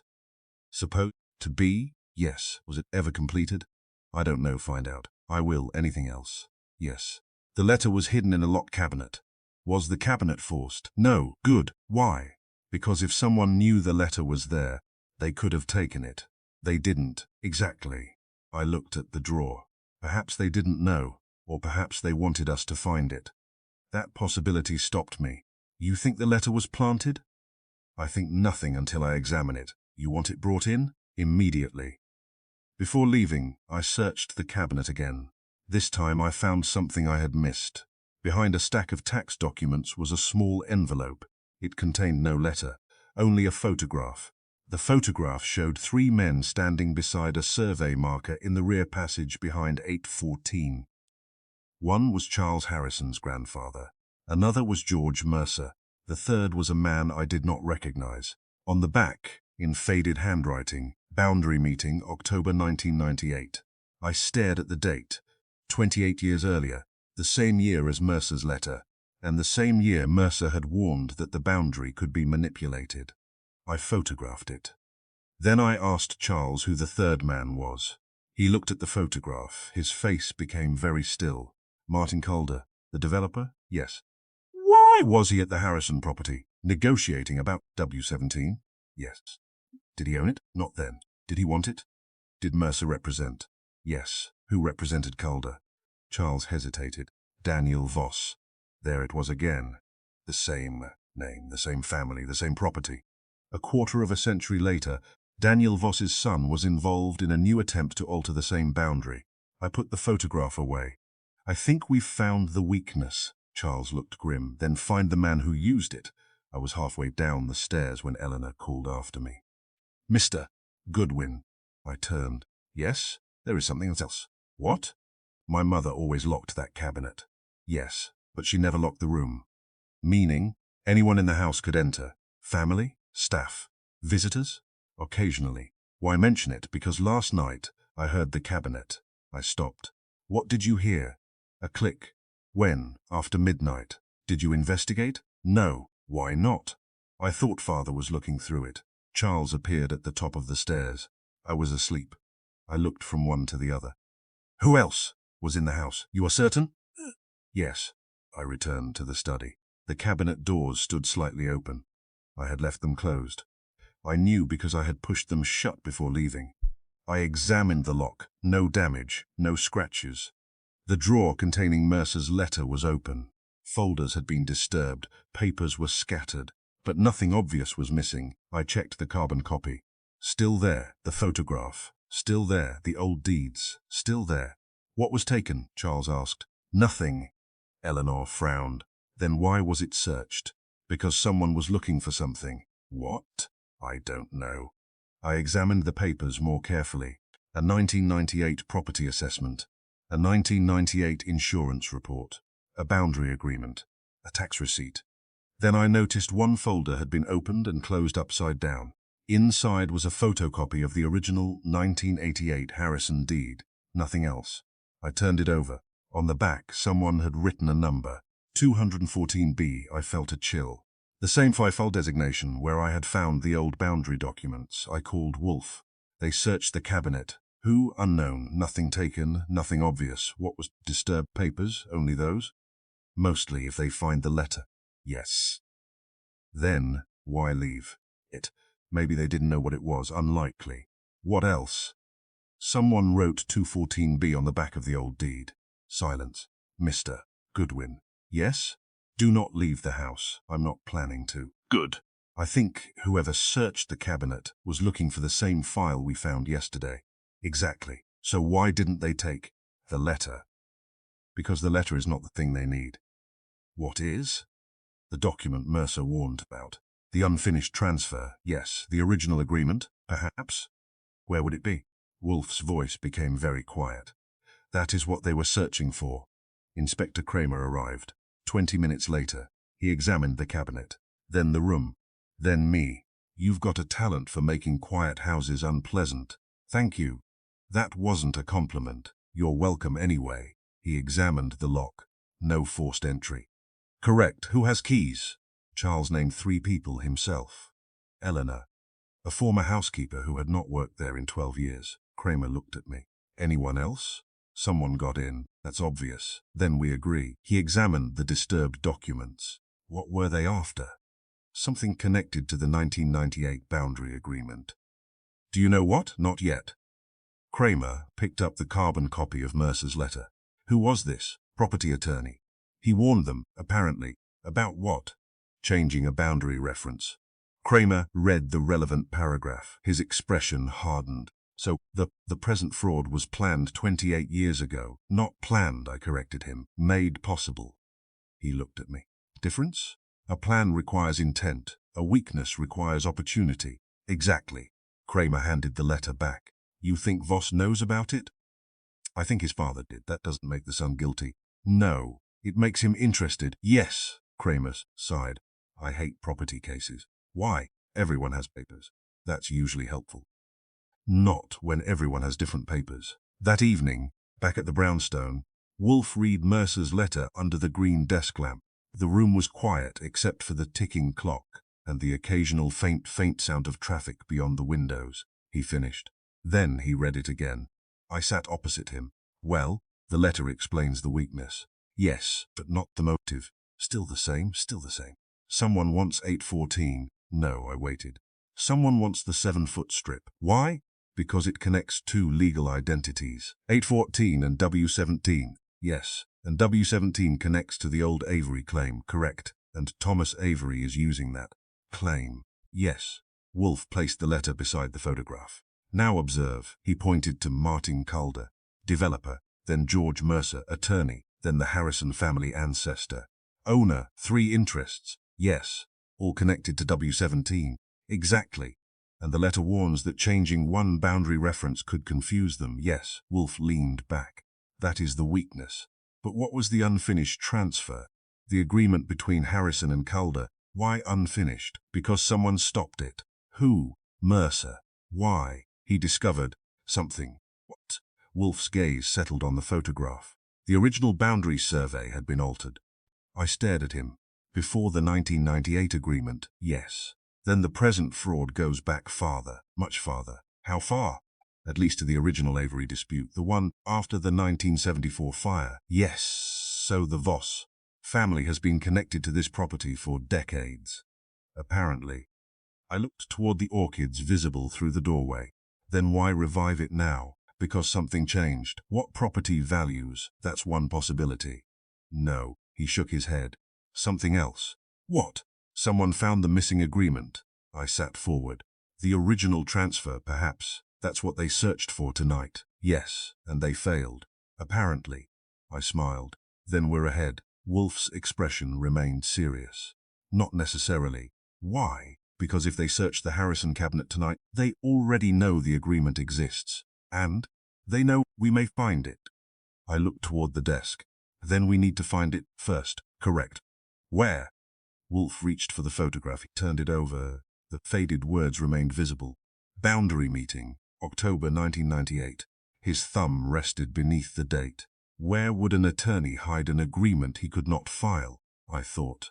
His office, too obvious with the client. Too dangerous, bank. Possible, safe deposit box. Possible, city records. Impossible. Why?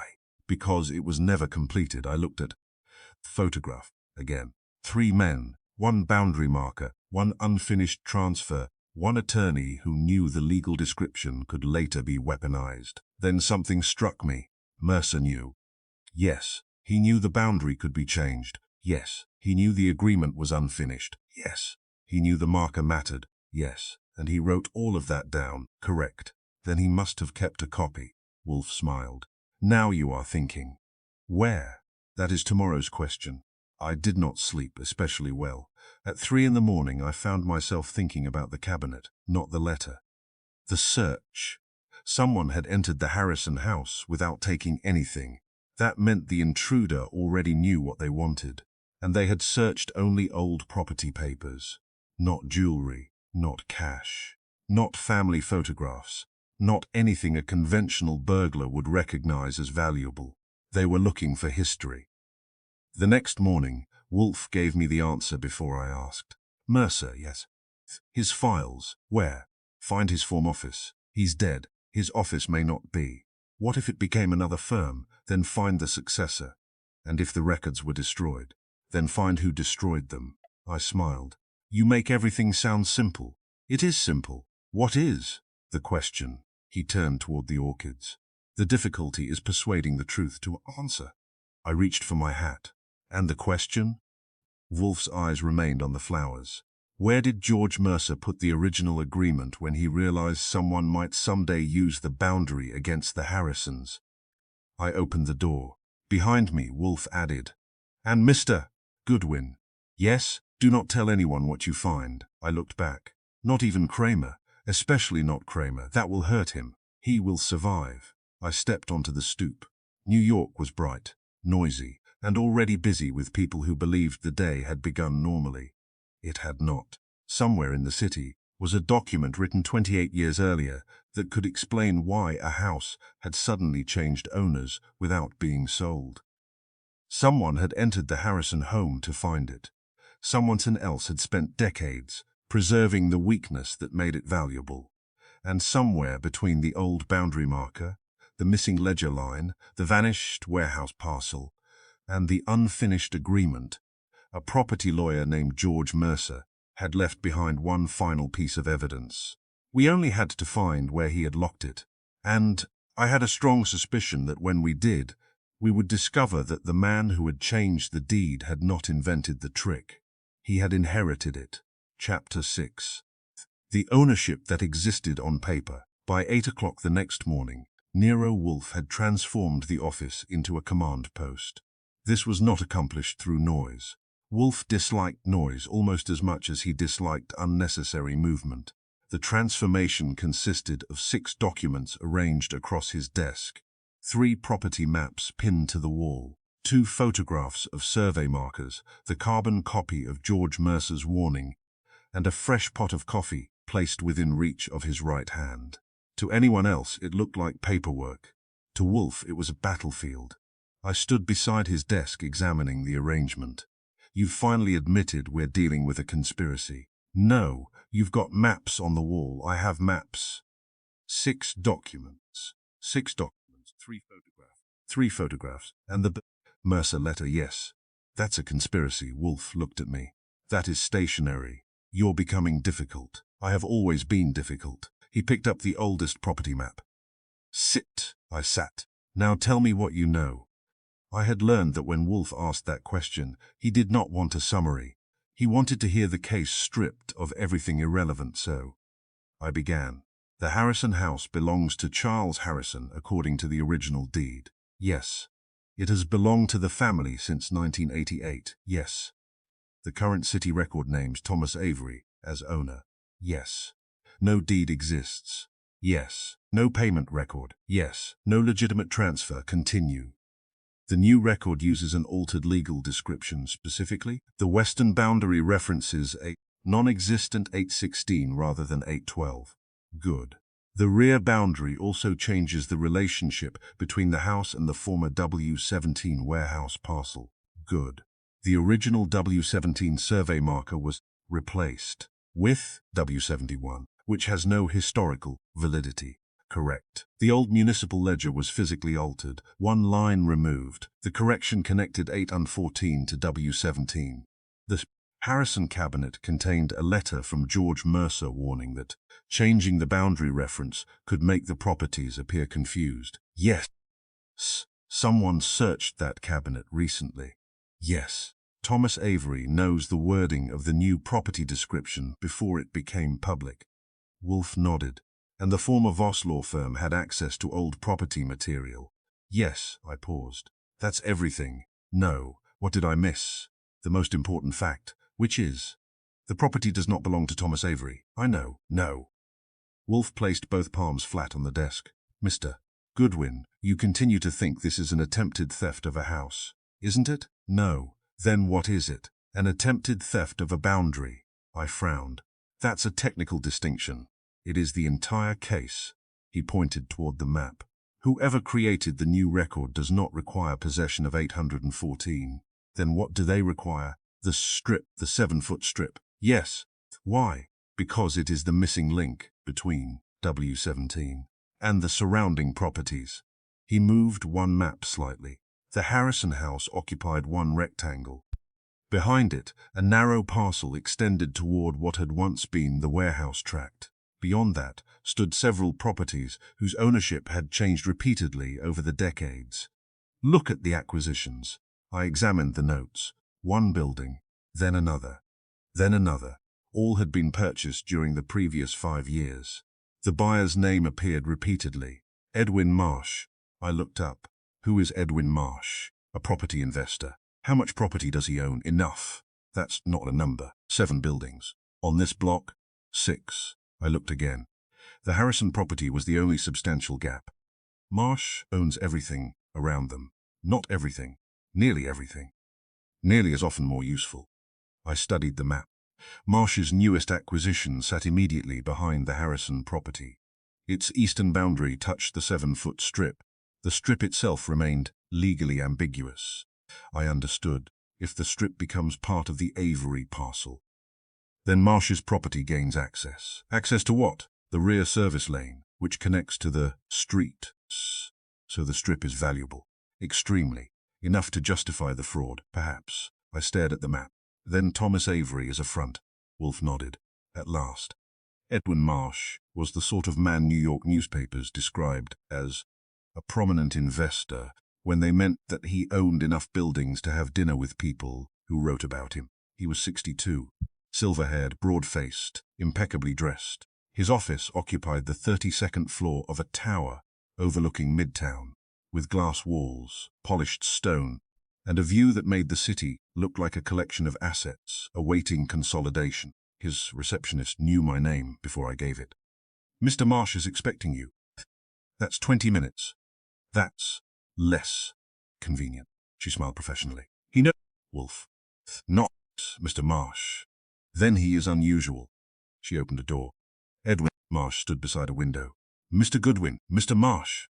He extended his hand. His grip was firm. I've heard about your investigation. News travels. In my business it does. He indicated a chair. Coffee? Thank you. He pressed a button. 2. I sat. He remained standing. I understand you're investigating the Harrison property. Among other things, unfortunate situation. Why? The Harrisons are decent people. Do you know them? Professionally? How? I have made several offers for neighboring properties. To them? Yes. They refused. They did. Repeatedly. Marsh smiled. People become attached to houses, especially houses they own. Exactly. The coffee arrived. I waited until the door closed. Your name appears on 7 nearby properties. 6. I've counted 7. 1 is held through a subsidiary. So 7, technically. Do you own anything touching the Harrison property? He took a sip of coffee. My newest acquisition does. Which? 820 West 57th. The rear building, yes. Does it touch W17? He paused. The old warehouse parcel. Yes. Not directly. What lies between? The Harrison strip. The 7-foot strip. That's what you're calling it? That's what the old surveys call it. Marsh smiled. Old surveys are often unreliable, especially when someone replaces the survey marker. His expression did not change. That was impressive. Most people react when accused. Marsh did not. What marker? W17. I don't know anything about that. Of course. I mean it. I didn't say you didn't. He leaned back. I understand you have evidence suggesting Thomas Avery is involved. Do you know Avery? Professionally. How? He approached me about the Harrison property. When? Months ago. Why? He wanted advice. What kind? Investment. Did he mention 814? Possibly. Did he mention W17? I don't remember. Did he mention the 7-foot strip? No. Did he mention Daniel Voss? Voss represented several people in property transactions. Did he represent you? Not currently. Previously. Yes. Regarding 820? No. Which property? Marsh smiled. You ask a lot of questions. That's why they send me. Who? Nero Wolfe. That changed something. Only slightly, but it changed. Marsh put down his cup. I respect Mr. Wolfe. He'll appreciate that. But I have nothing to do with the Harrison record. Good. I haven't altered anything. Good. I've made no claim to the house. I have no interest in the house. I smiled. That last one is less convincing. He frowned. Why? Because you've tried to buy it. That doesn't mean I want to steal it. No. You think I do? I think you want something behind it. For the first time, Marsh's face became still. That is speculation. Yes. Without evidence. Yes. Then I have nothing to say. That's fine. I stood. One last question. What? Why did your company purchase 820? Investment. Of course. Is that suspicious? Not at all. Then, why did you buy it for almost twice its assessed value? Silence. Because I believe the neighborhood would appreciate. And if the 7-foot strip becomes part of 820, he looked directly at me. Then 8020 becomes more valuable. How much? I haven't calculated. His eyebrows lifted. How much? Enough to explain several late-night filings. He smiled. I think you have been talking to the wrong people. Perhaps. I walked to the door. Behind me, he said. Mr. Goodwin. I turned. You should be careful with accusations.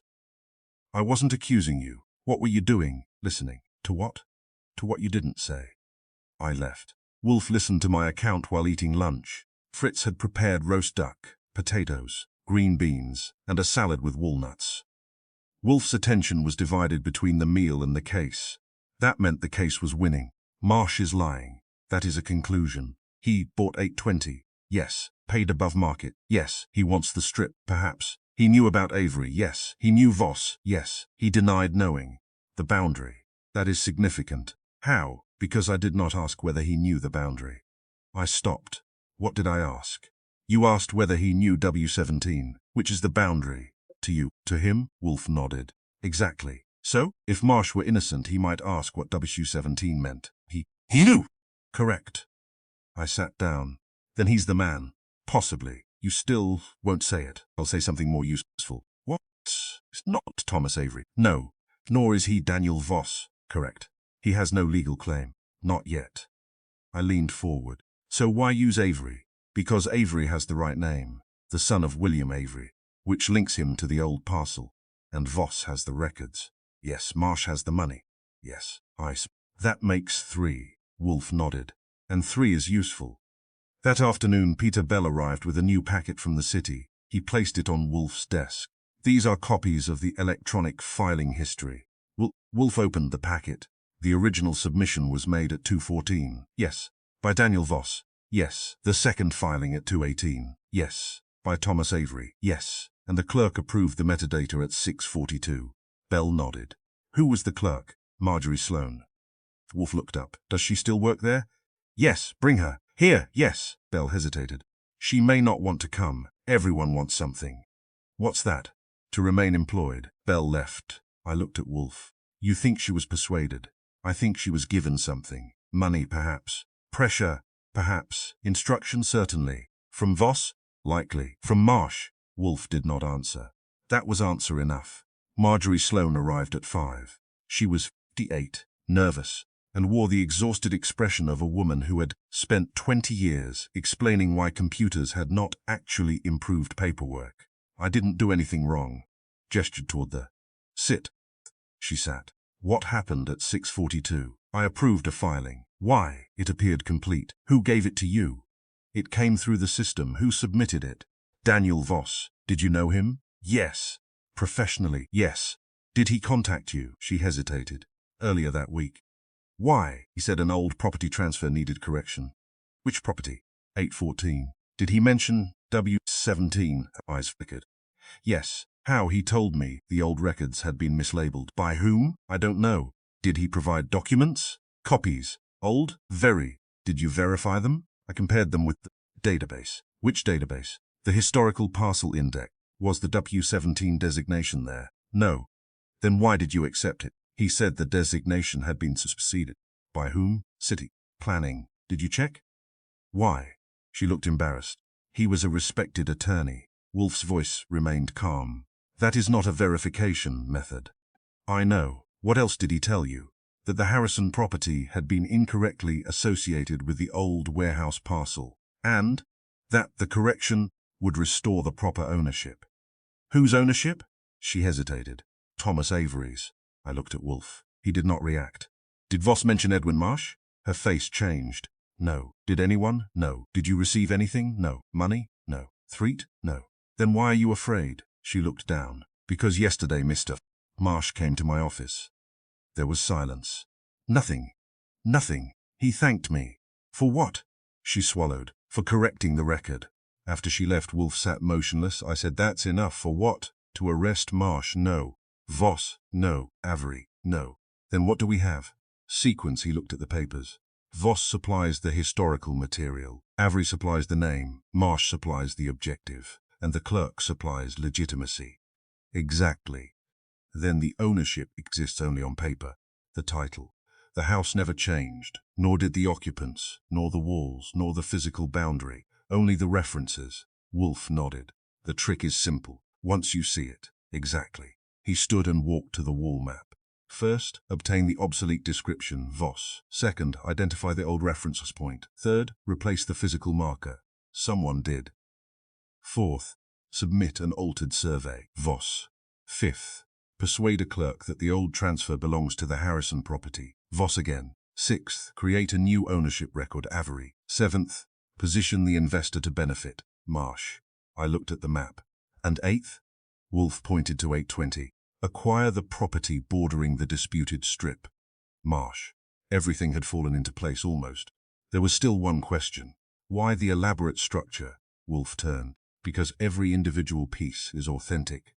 The old survey, real. The old boundary, real. The Avery connection, real. The marker, real. The clerk's filing, official. Official. So no single document looks fraudulent, precisely. And when combined, the falsehood becomes credible. I nodded slowly. It isn't forged evidence. No, it's genuine evidence arranged to tell a false story. Wolfe smiled. Now you understand. At 7 that evening, Thomas Avery returned. This time he did not look confident. He looked tired. He stood near the desk while Wolfe remained seated. I've been told the city is questioning my title. Yes, I have a right to that property. No. Avery closed his eyes briefly. I was told I did.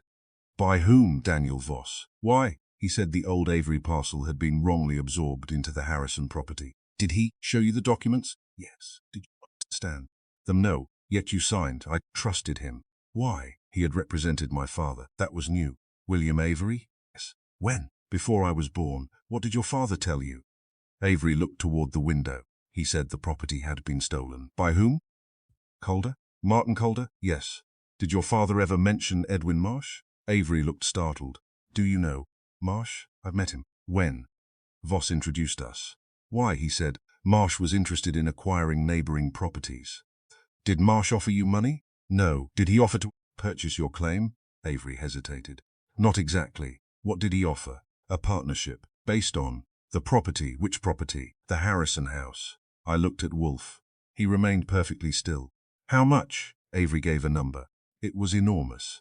Enough to make a man believe a house could change ownership overnight. Did you understand the arrangement? Not fully. Did you sign anything? No, why? I became suspicious. Of what? Marsh. What did he do? He asked me whether the rear strip could be transferred separately. Why? He said it was worthless unless attached to 820. Wolfe's eyes narrowed. And then I refused. Why? Because I realized I didn't own it. Silence. Who does? Avery looked at me. The Harrisons. I nodded. Yes. Avery lowered his head. I made a mistake. Wolfe's voice softened slightly. You made several. Will I be charged? That depends upon what you did after learning the truth. I did nothing. Did you file anything? No. Did you alter anything? No. Did you receive money? No. Then your role may be smaller than you fear. Avery looked relieved. But Voss will answer for his part. And Marsh? Wolfe looked at him. Mr. Marsh has not yet answered for his. That night I stood with Wolfe beside the wall map. The Harrison house was at the center. Around it were Marsh's properties, one by one, a ring, not complete, but almost. You saw it, I said. Yes. He wasn't buying randomly. No, he was closing a circle. Exactly, once he owned 82018, 812, not 812. Almost. The Harrison house remained, which was the obstacle, and the 7-foot strip, which was the key. Wolfe nodded. If the strip could be transferred to 820, Marsh would control access to the rear lane and increase the value of every surrounding property, substantially, enough to explain the scheme, enough to make it rational. I looked toward the orchids. Then why use Thomas Avery? Because the Avery name made the old documents relevant, and Voss, because he knew the old documents. Because he knew the value. I smiled. 3 men. 3 motives. 1 strip, and 1 false ownership. Wolfe corrected me, not false. Ownership? What then? Ownership that exists on paper. I looked at him. That's worse. Usually. The following morning, Kramer arrived before breakfast. He carried a folder. You were right. I often am. I was referring to Marsh. Wolfe looked up. What did you find? His company purchased 820 for 40% above market. Yes. Then purchased 818. Yes. Then 812. That isn't the Harrison house. No. The neighboring building. Good. Kramer placed another document on the desk. There's more. What? Marsh's company tried to purchase the 7-foot strip in 2019. From whom? City. Why? They were told it wasn't available because it belongs to the Harrison property. Wolfe nodded. Kramer continued. 3 months later, the old W17 parcel was reclassified. By whom? Planning department. Who requested it? Daniel Voss. Wolfe leaned back. And after that? The request was denied. Why? Because the parcel didn't exist. Excellent. Kramer looked irritated. I don't know why you're pleased. Because it confirms the motive. The motive?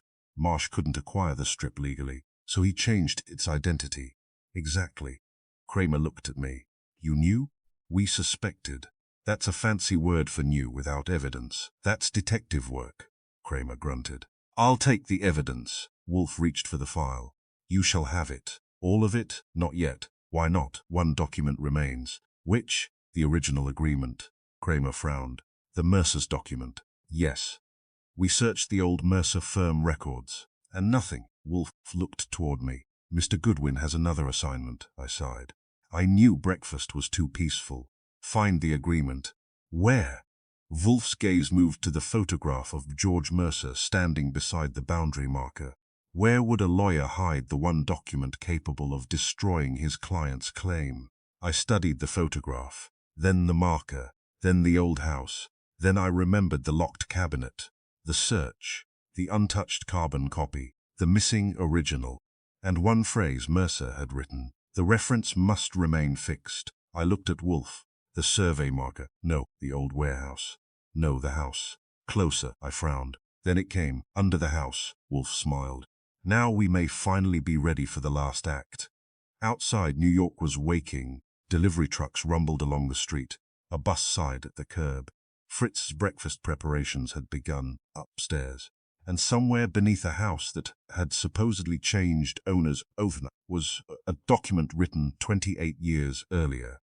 A document that could prove the entire scheme depended upon a lie. The ownership existed on paper. Now we had to find the paper that could destroy it. Chapter 7. Wolfe moves the paper. At 9 o'clock that morning, Nero Wolfe instructed me to move the dining table. This was not because he had suddenly developed an interest in furniture. It was because he had invited 9 people to the brownstone and wanted them to sit where he could see all of them at once.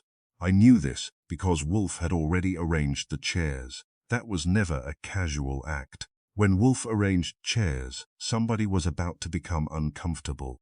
How many? 9.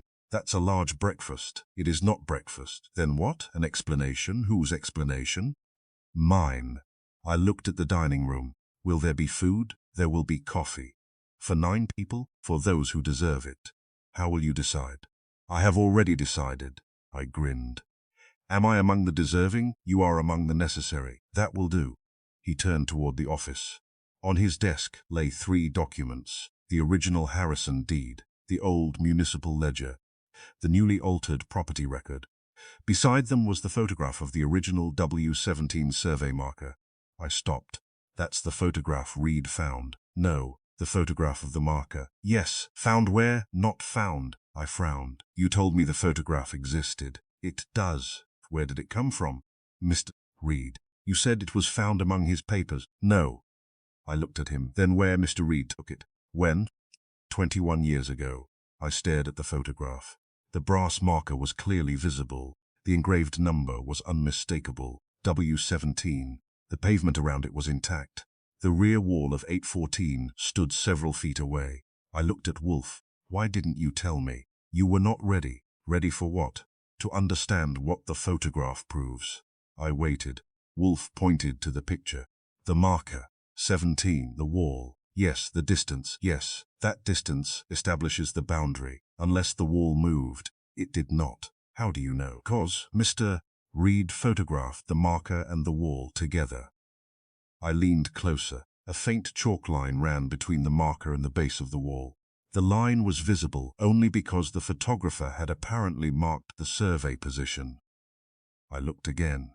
That's the original boundary. Yes, and the new marker was placed somewhere else. Correct. By Marsh, almost certainly, but the current description depends on the new marker. Then, the photograph destroys it. Not yet. What remains? The reason it was possible. He picked up the new record. Anyone can move a marker. Yes, and can submit a false document. Yes, but the city accepted this document. Yes, therefore, we must explain how a false description acquired enough authority to become an official record. Voss, partly. The clerk, partly. Avery, partly. Marsh. Yes, then why not arrest him? Wolfe looked at me. Because suspicion is not proof, and the photograph, proof of physical impossibility, not of who moved the marker. Correct. Then we need more. We have more. He turned toward the office. Much more. By 10, the brownstone had begun to resemble a courtroom designed by a man who hated courts. Charles Harrison arrived first. Eleanor came with him.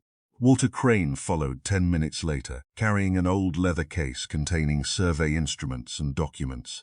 Samuel Reed arrived shortly after. Inspector Kramer came alone. Thomas Avery entered, looking nervous. Edwin Marsh arrived last. He wore a charcoal suit, a dark overcoat, and the expression of a man who believed he had been invited to a business meeting that would become unpleasant but not dangerous. He was wrong. I took their coats. Nobody spoke much. Wolfe had arranged the chairs in a semicircle around the large table. The orchids remained visible through the open doorway to the plant rooms. That was deliberate, too. Wolfe liked living things nearby when dead paperwork was being discussed. Kramer looked around. "Where's the food?" "No," I said. He looked disappointed. "You've finally gone too far, Wolfe." Wolfe entered. "You are here to listen," Kramer grunted. "That's what police officers do." "No," Wolfe sat. "You listen for evidence." He looked around the room. "I listen for contradictions." Marsh smiled politely. "Am I to understand that I am being accused?" "No." "Then why am I here?" "Because you are connected." "To what?" "That will become apparent." Marsh glanced toward Kramer. The inspector said nothing. Wolfe turned to Charles Harrison. "Mr. Harrison, you own 857th Street, yes, according to deed?" "Yes." "Mr. Avery, you claim ownership?" "I did. Do you still?" Avery swallowed. "No, Mr. Marsh, you have acquired several properties surrounding the Harrison house." "Mr. Crane, you worked on the original boundary surveys?" "Yes." Mr. Reed, you handled the municipal records. Yes. Inspector Kramer, you have been kind enough to remain patient. Kramer grunted. That remains to be seen. Wolfe ignored him. And I have asked Mr. Goodwin to perform the least glamorous part of the investigation. I raised a hand. Thank you. Wolfe looked at me. You are welcome. He turned to the table. Now, he placed the original Harrison deed on the left, the old municipal ledger in the center, the newly altered property record on the right. 3 decades, 1 property. The first, Wolfe said, establishes the Harrison title. Charles Harrison nodded. The second establishes the historical boundary. Samuel Reed leaned forward. The third purports to establish a new ownership. Thomas Avery looked uncomfortable. Wolfe pointed to the third document. The difficulty is that this document contains information that could not have been derived from the records available when it was filed. Marsh spoke. That is a rather strong statement. It is an accurate one. How can you know? Because the public records did not contain the information. They contained the property description. Not this description. Marsh said nothing. Wolfe lifted the record. This phrase, he pointed, eastern remnant of the former warehouse tract adjoining the Harrison parcel. That phrase did not exist in the public record. Peter Bell was not present, but his earlier confirmation had established the timing. The phrase appeared only in an obsolete boundary file. Wolfe turned toward Reed. Mr. Reed, the retired clerk nodded. Yes. You remember W.C.? Yes. Did the current database preserve that designation? No. Did the public index preserve it? Did the ordinary property records preserve the phrase used here? No. Wolfe looked toward Marsh. Then how did it appear in the new filing? Marsh leaned back. Perhaps someone researched the history. Who? I don't know. Someone did, apparently. Who had access to the old material? Marsh shrugged. Lawyers. Which lawyers? Manuel Voss, I suppose. Thomas Avery, I suppose. You? No, Wolfe nodded. Then you should have no difficulty with what follows. Marsh's expression remained controlled. Wolfe lifted the old ledger. The second document is more interesting. He opened it to the altered page. This line was removed. Charles Harrison leaned forward. I've seen that. Yes. Wolfe pointed to the correction. This handwritten notation directs the reader to file 214B. Walter Crane shifted in his chair. Wolfe noticed. Mr. Crane. Yes? Do you recognize the notation? Crane studied it. Yes. Whose handwriting? Daniel Voss. Marsh looked toward him. Are you certain? Yes. After 40 years, I worked beside him. You worked beside his father. Crane shook his head. Both. Wolfe nodded. The correction was made years after the original ledger entry. Yes.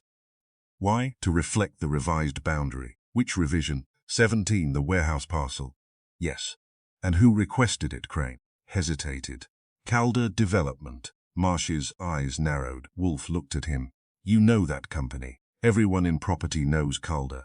Your company acquired several Calder holdings years later. Yes. That proves nothing. It proves nothing by itself. Wolfe smiled. Faintly. That is why we have other things. He opened the original Harrison deed. The old deed establishes 814. He opened the ledger. The municipal record confirms it. Then the new document. The new filing changes the western boundary. He turned the papers toward the room. That alteration would be significant by itself. However, it is not enough. He looked toward me. Mr. Goodwin. I stood. He handed me a measuring tape.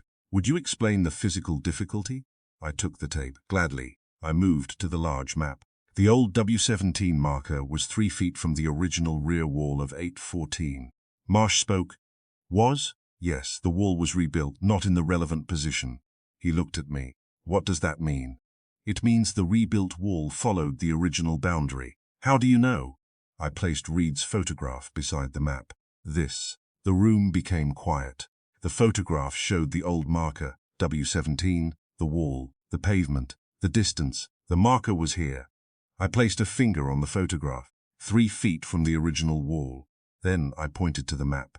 The new description requires the reference point to be here. I moved my finger 7 feet farther east. Walter Crane nodded. Yes. Marsh shook his head. That proves nothing. It proves the new boundary could not have existed at the time the old survey was made. That is obvious. No. I looked at him. It proves more. I placed the current survey over the old one. The new boundary crosses the physical structure. Marsh's expression changed. Just slightly. Kramer noticed. So did Wolfe. The description places a portion of the Harrison rear wall inside the old W17 parcel. Charles Harrison spoke. Impossible. Physically, yes. Legally, however, the new record attempts to make it appear possible. Wolfe nodded. That is the trick. Marsh leaned forward. You are making an assumption. Which one? That the marker was deliberately moved. Yes. Where is the proof? Wolfe answered. Here. He lifted another photograph. This one was recent. The replaced marker, W71. The original marker was W17. Yes. This marker was installed later, perhaps. Why, I don't know. Wolfe looked at Samuel Reed. Mr. Reed. Reed opened his leather case. From it he removed a small notebook. I recorded the original marker. He placed the notebook on the table. A survey reference number, a date, a location, and a signature. Wolfe read it. October 14, 2005. Reed nodded. I inspected it. Why? The city was considering a drainage project. Was the marker present? Yes. W17? Yes. Where? Exactly where the photograph shows. Wolfe turned toward Kramer. Inspector. Kramer picked up the notebook. That's useful. Very, Marsh said. Anyone could have altered the marker after 2005. Yes. Then how does that implicate me? It does not. Wolfe's answer was immediate. Marsh looked almost relieved. Then why am I here? Because the marker was replaced shortly before your acquisition of 820. Marsh's face tightened. Coincidence? Possibly. Property transactions take time. Yes. You have no evidence I ordered anyone to move it. Not yet. Marsh looked at Kramer. Then I suggest this meeting is premature. Wolfe nodded. Agreed. Marsh relaxed. Too soon. Wolfe continued. It would be premature if the marker were the only evidence. He took the photograph of the original marker. Then he placed the current survey beside it. Then the recent photograph. He aligned them carefully. The original marker. W17, the old survey, same position, the Mercer warning, same reference. The new marker, W71, the new survey, different boundary, the new deed, different ownership. Wolfe looked around the room. Each step depends upon the one before it.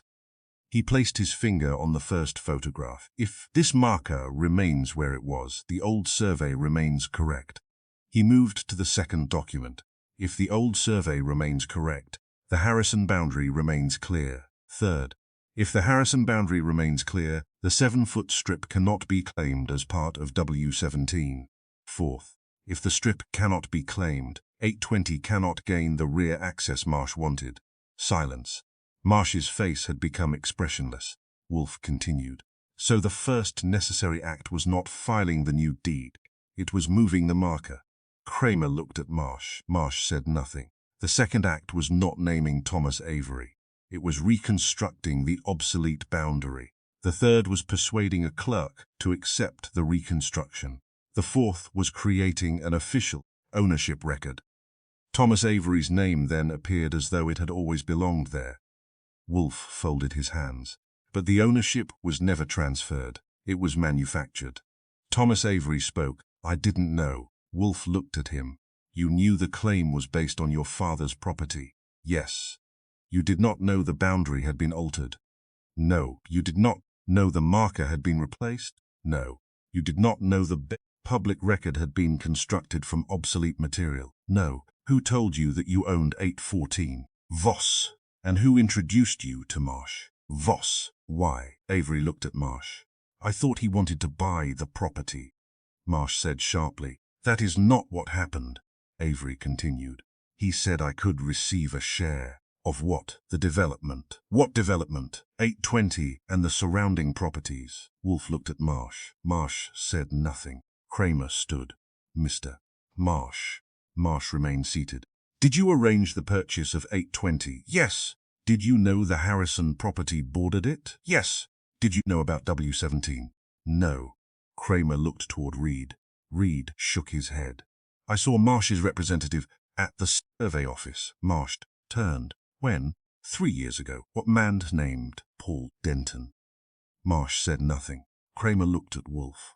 Wolfe nodded. Mr. Reed, what did Denton ask? About who? 17. What exactly? Whether the old marker still existed. Craig turned back to Marsh. Who is Paul Denton?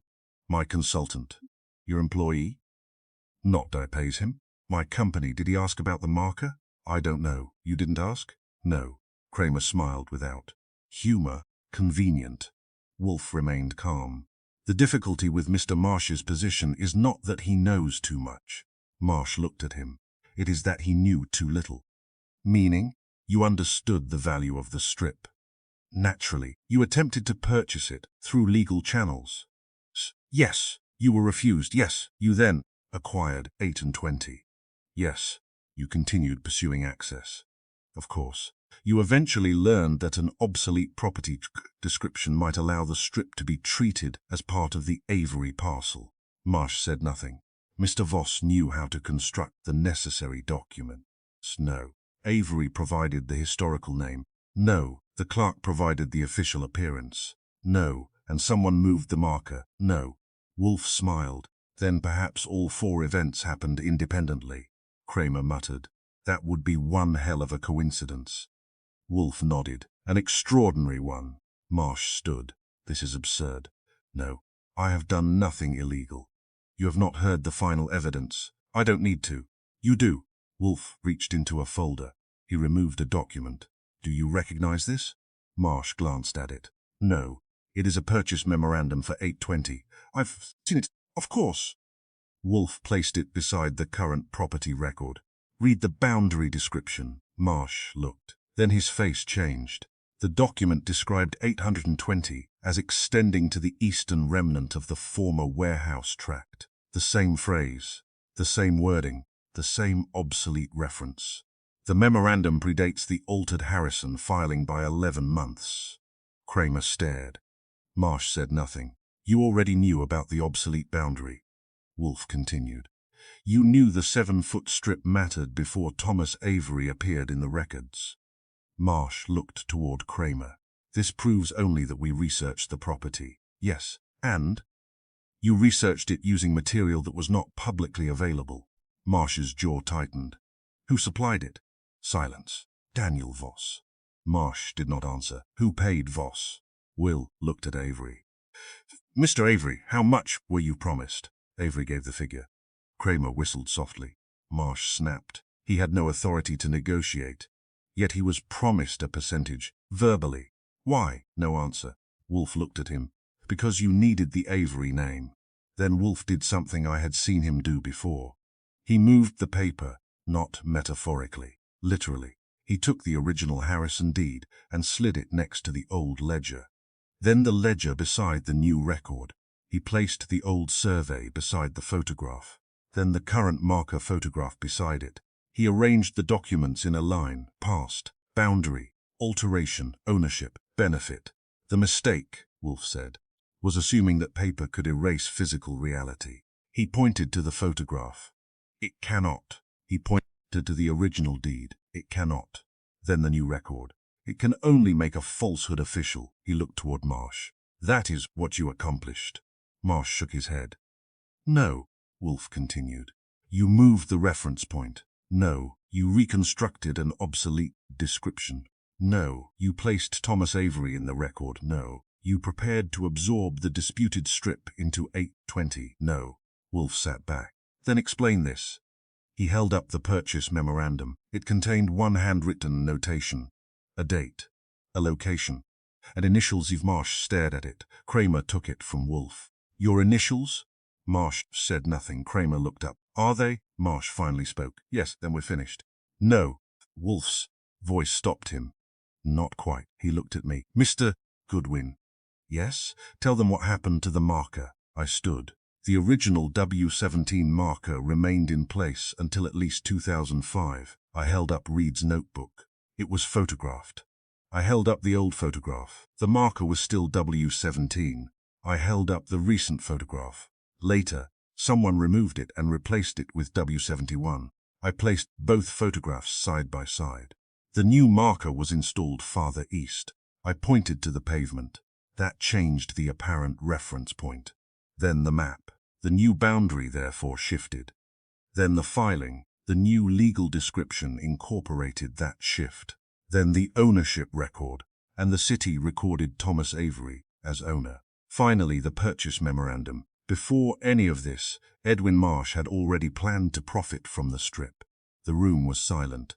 I sat. Wolfe looked at Marsh. That is the sequence. Marsh remained standing. He looked older, not defeated, but no longer protected by uncertainty. Kramer turned to Wolfe. You have enough? Wolfe nodded. Yes. Kramer looked toward Marsh. You'll come with me. Marsh did not move. On what charge? Fraudulent filings, conspiracy, property fraud, interference with records. Prove it. Kramer smiled. Wolfe just did. Marsh looked toward Wolfe. You've constructed a theory. No, Wolfe corrected him. I reconstructed your construction. Marsh stared at him, then at the documents, then at the photograph. He understood. The paper he had used to create the false ownership had become the evidence that destroyed it. That was the irony Wolfe had been waiting for. There was one final matter. Wolfe turned toward Thomas Avery. Mr. Avery. Avery looked up. You are not the owner of 8 Wart 14. I understand. You never were. I understand. But your father's connection to W17 is genuine. Yes, your family's claim deserves examination. Avery nodded. Will I lose it? That depends upon the courts. Avery stood. Then I will cooperate. Wolfe nodded. Good. He looked toward Charles Harrison. Your title remains intact. Charles exhaled. I knew it. No, Charles frowned. You knew nothing.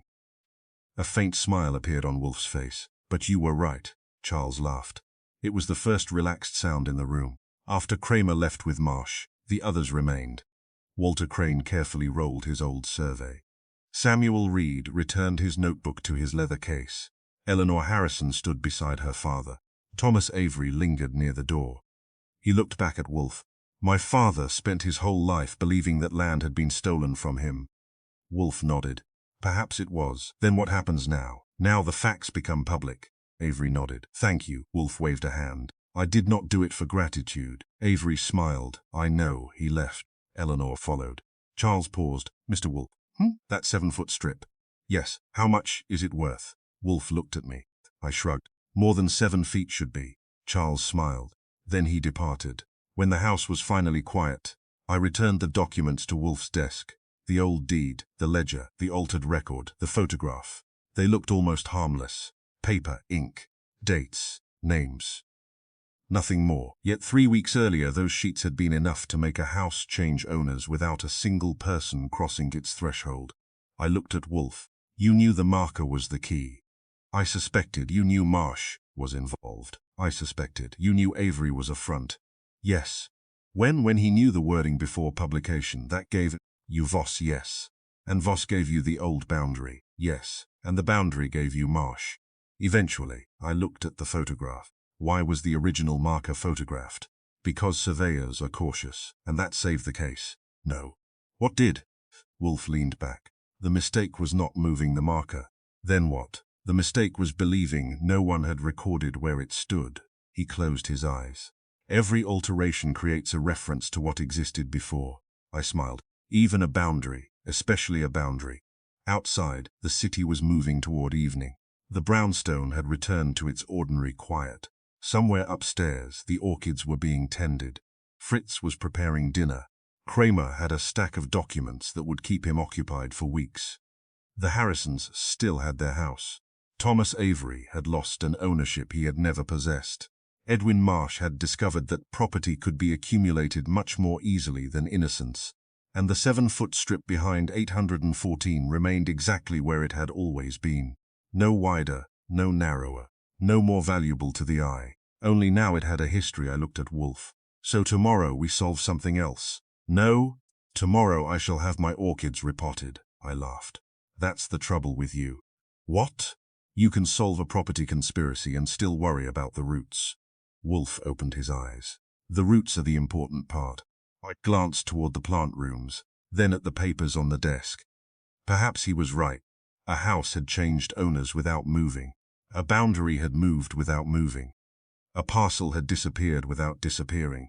And a fraud had survived for decades because everyone had looked at the paper and assumed the paper was describing reality. Wolfe had done the opposite. He had made the paper answer to reality.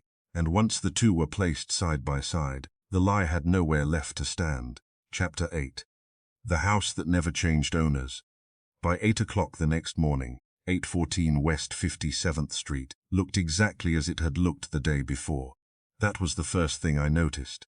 The grey stone was still grey. The black railings were still black. The brass knocker still needed polishing. The windows still reflected the morning traffic. The 7-foot strip behind the house remained 7 feet wide. No brick had moved, no door had changed, no family had packed a suitcase. Yet for nearly 3 weeks, according to the official records of the city, the house had belonged to a man who had never bought it. That seemed to me an excellent demonstration of why New York property law should never be discussed before coffee. I found Wolfe in the office. He was examining an orchid. Naturally. The plant was a magnificent specimen with pale flowers and thick green leaves, and Wolfe had apparently decided that the future of civilization depended upon the angle at which one particular leaf received the morning light. Good morning. 840 is still there, obviously. Same house, yes. Same address, yes. Same owner. Wolfe looked at me. Yes, I smiled. Then we've made progress. Considerable progress. He indicated the chair. Sit, I did.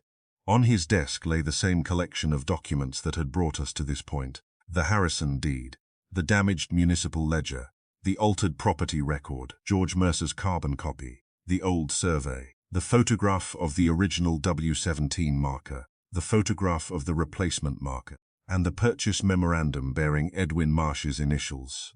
There was one addition, a typed statement from the City Records Department confirming that the supposed transfer to Thomas Avery had never been supported by a deed, consideration, inheritance, mortgage assignment, court order, or other recognized instrument of conveyance.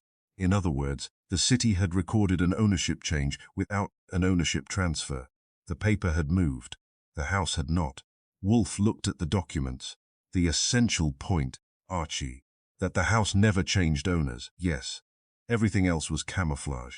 Not everything. Boundary. The boundary was the mechanism, the marker, the reference, ledger, the history, Mercer's letter, the warning, the new record, the results. And Marsh, the beneficiary, I nodded. Then let's finish it. We already have. You haven't explained it to Kramer. Kramer has the documents. He wants the explanation. He will have it. When? Wolfe glanced at the clock. In 10 minutes, I smiled. You're inviting him back? No. The doorbell rang. I looked at Wolfe. He raised one eyebrow. You were saying? Inspector Kramer entered at precisely 8:15. He carried his hat in one hand and a thick folder in the other. Morning. Good morning. He looked at me. Has he explained it yet? No. Has he explained it to you? Not completely. Kramer looked at Wolfe. I've got Marsh's statements. Good. Voss has disappeared. Wolfe nodded. That is unfortunate. We'll find him. Probably. And Avery? Who? Crane? Available. Reed? Available. Dropped the folder onto Wolfe's desk. We have enough to proceed. Wolfe glanced at the folder. Yes, then tell me how. Wolfe leaned back. The room became quiet. Outside, a delivery truck groaned as it changed gears. Somewhere upstairs, Fritz moved dishes. From the plant rooms came the faint mechanical sound of the ventilation system. Wolfe folded his hands. The house never changed owners. Kramer frowned. I know that. No. Wolfe's voice was calm. You know that now. Kramer sat. Go on. The deception began with a simple fact. He picked up the original Harrison deed. This is genuine. He placed it on the left side of the desk. The Harrisons acquired 800 in 1988. Kramer nodded. Correct. They never sold it. Correct. They never transferred it. Correct. No inheritance altered the title. Correct. No court ordered a transfer. Correct. No mortgage foreclosure occurred. Correct. No consideration was paid by Thomas Avery. Correct. Wolfe placed the new property record beside it. Yet this document identifies Thomas Avery as owner. Kramer leaned forward. Yes. How? That's what I'm asking. By altering the description. The address stayed the same. Yes. The house number stayed the same. Yes. The lot reference appeared legitimate. Yes. But the adjoining property changed. From 812 to the non-existent 816. Correct. And the rear boundary was altered. Yes. Wolfe tapped the document.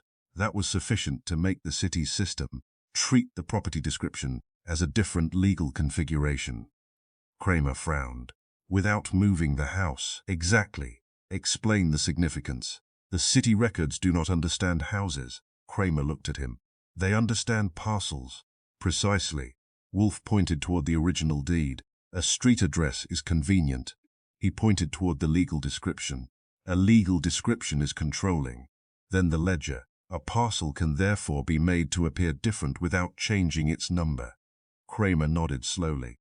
So the fraud wasn't really changing 814. No, it was changing what 814 meant. Exactly. I had heard Wolfe explain difficult matters before.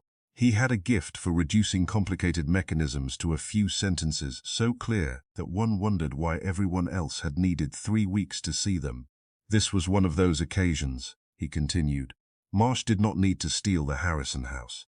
Kramer nodded. He needed the land behind it, the 7-foot strip. Yes, and he couldn't acquire it legally, correct. So he created a competing description. Yes, using the old W17 parcel, correct. But why Thomas Avery? Because the Avery name was already connected to the obsolete parcel. Kramer looked at the old survey. His father. William Avery, the man who owned the old property, or claimed it before the fire. Yes. Then the name was legitimate enough to attract attention without immediately appearing. Exactly. Wolfe looked toward me. Mr. Goodwin, I understood. Thomas Avery was the bridge. Explain. The old records connected the Avery family to W17. Kramer nodded. So putting Thomas Avery into the new record made the altered description appear to have a historical basis. Yes. It wasn't a random name. No, it was a carefully selected name. Correct. Kramer leaned back. And Avery agreed? Initially, Wolfe answered. He believed he was reclaiming something his father had lost. Kramer grunted. Voss convinced him. Yes, and Marsh stood behind it. Yes. Kramer opened the folder. We found the payments. Wolfe nodded. To whom? Consultants. Names 3. Paul Denton among them? Yes. Good. Kramer looked at me. That man had been hired to research the old surveys. He was asking about W17s, eh? Exactly. Before Marsh bought 8, which means the research came first. Yes. Then the acquisition. Yes. Then the marker. Yes. Kramer looked at Wolfe. That sequence matters. Very much. Because Marsh can't say the property research was accidental. No, he researched the strip before buying the building that would benefit from controlling it. Exactly. Kramer nodded. Then he arranged the marker. Yes. Then Voss reconstructed the obsolete description. Yes. Then Avery became the apparent owner. Yes. And then the city record did the rest. Precisely. Kramer stared at the papers. That is remarkably elaborate. Wolfe shook his head. No. No? It only appears elaborate because you are looking at the finished deception. He lifted the photograph of the original marker. The idea was simple. He placed it beside the replacement, moved the reference, then the old survey, used the old boundary, then the new record, changed the description, then the Harrison deed, leave the address, he looked at Kramer, and let the city's machinery supply the appearance of legitimacy. Kramer rubbed his forehead. What about the missing ledger line? Essential. Why? It concealed the connection between 814 and WU17. So why leave the correction? Because the correction was part of the trail. Handwritten note. Yes. The reference to file 214B. Exactly. Someone deliberately left it? Not necessarily. Then why wasn't it removed? Because whoever altered the ledger believed the surviving notation was harmless. Kramer looked at me. And it wasn't. No, it led us to the survey. Yes. And the survey led us to the marker. Yes. And the marker led us to the photograph. Yes. And the photograph destroyed the new boundary. Kramer nodded. So the fraud contained its own weakness. All fraud does. Wolfe's tone was almost bored. The difficulty is finding the weakness. Kramer picked up Mercer's carbon copy. And this. The warning. Written 28 years ago. Yes. Mercer predicted that changing the boundary reference could confuse the properties. Correct. How did Marsh get the wording? From the old files. Voss. Yes. Kramer looked at the letter again.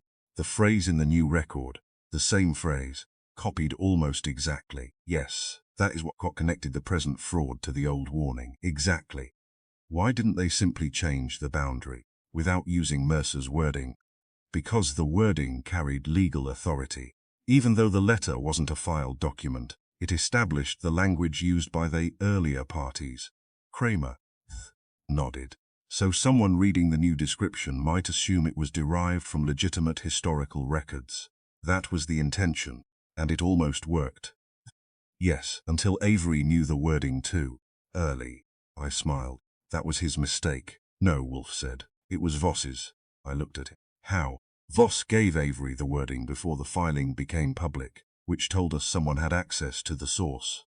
Yes, and that source led us to the old documents. Exactly. Kramer shook his head. One careless conversation. One unnecessary display of knowledge. Wolfe corrected him. That is enough. There remained one person in the room who had not been discussed. I looked at Wolfe. What about Thomas? Wolfe nodded. Avery was useful because he believed the story. Did he know Marsh wanted the strip? Eventually. Did he understand the full scheme? No, why not? Because he was given the history without the motive. Meaning, he was told that his father had lost property unfairly, which was partly true. Yes, he was told the city records were wrong, also partly true. He was told he could reclaim the property. That was false. And Marsh offered him a percentage. Yes, enough to keep him cooperative until he became suspicious, yes. Kramer closed the folder.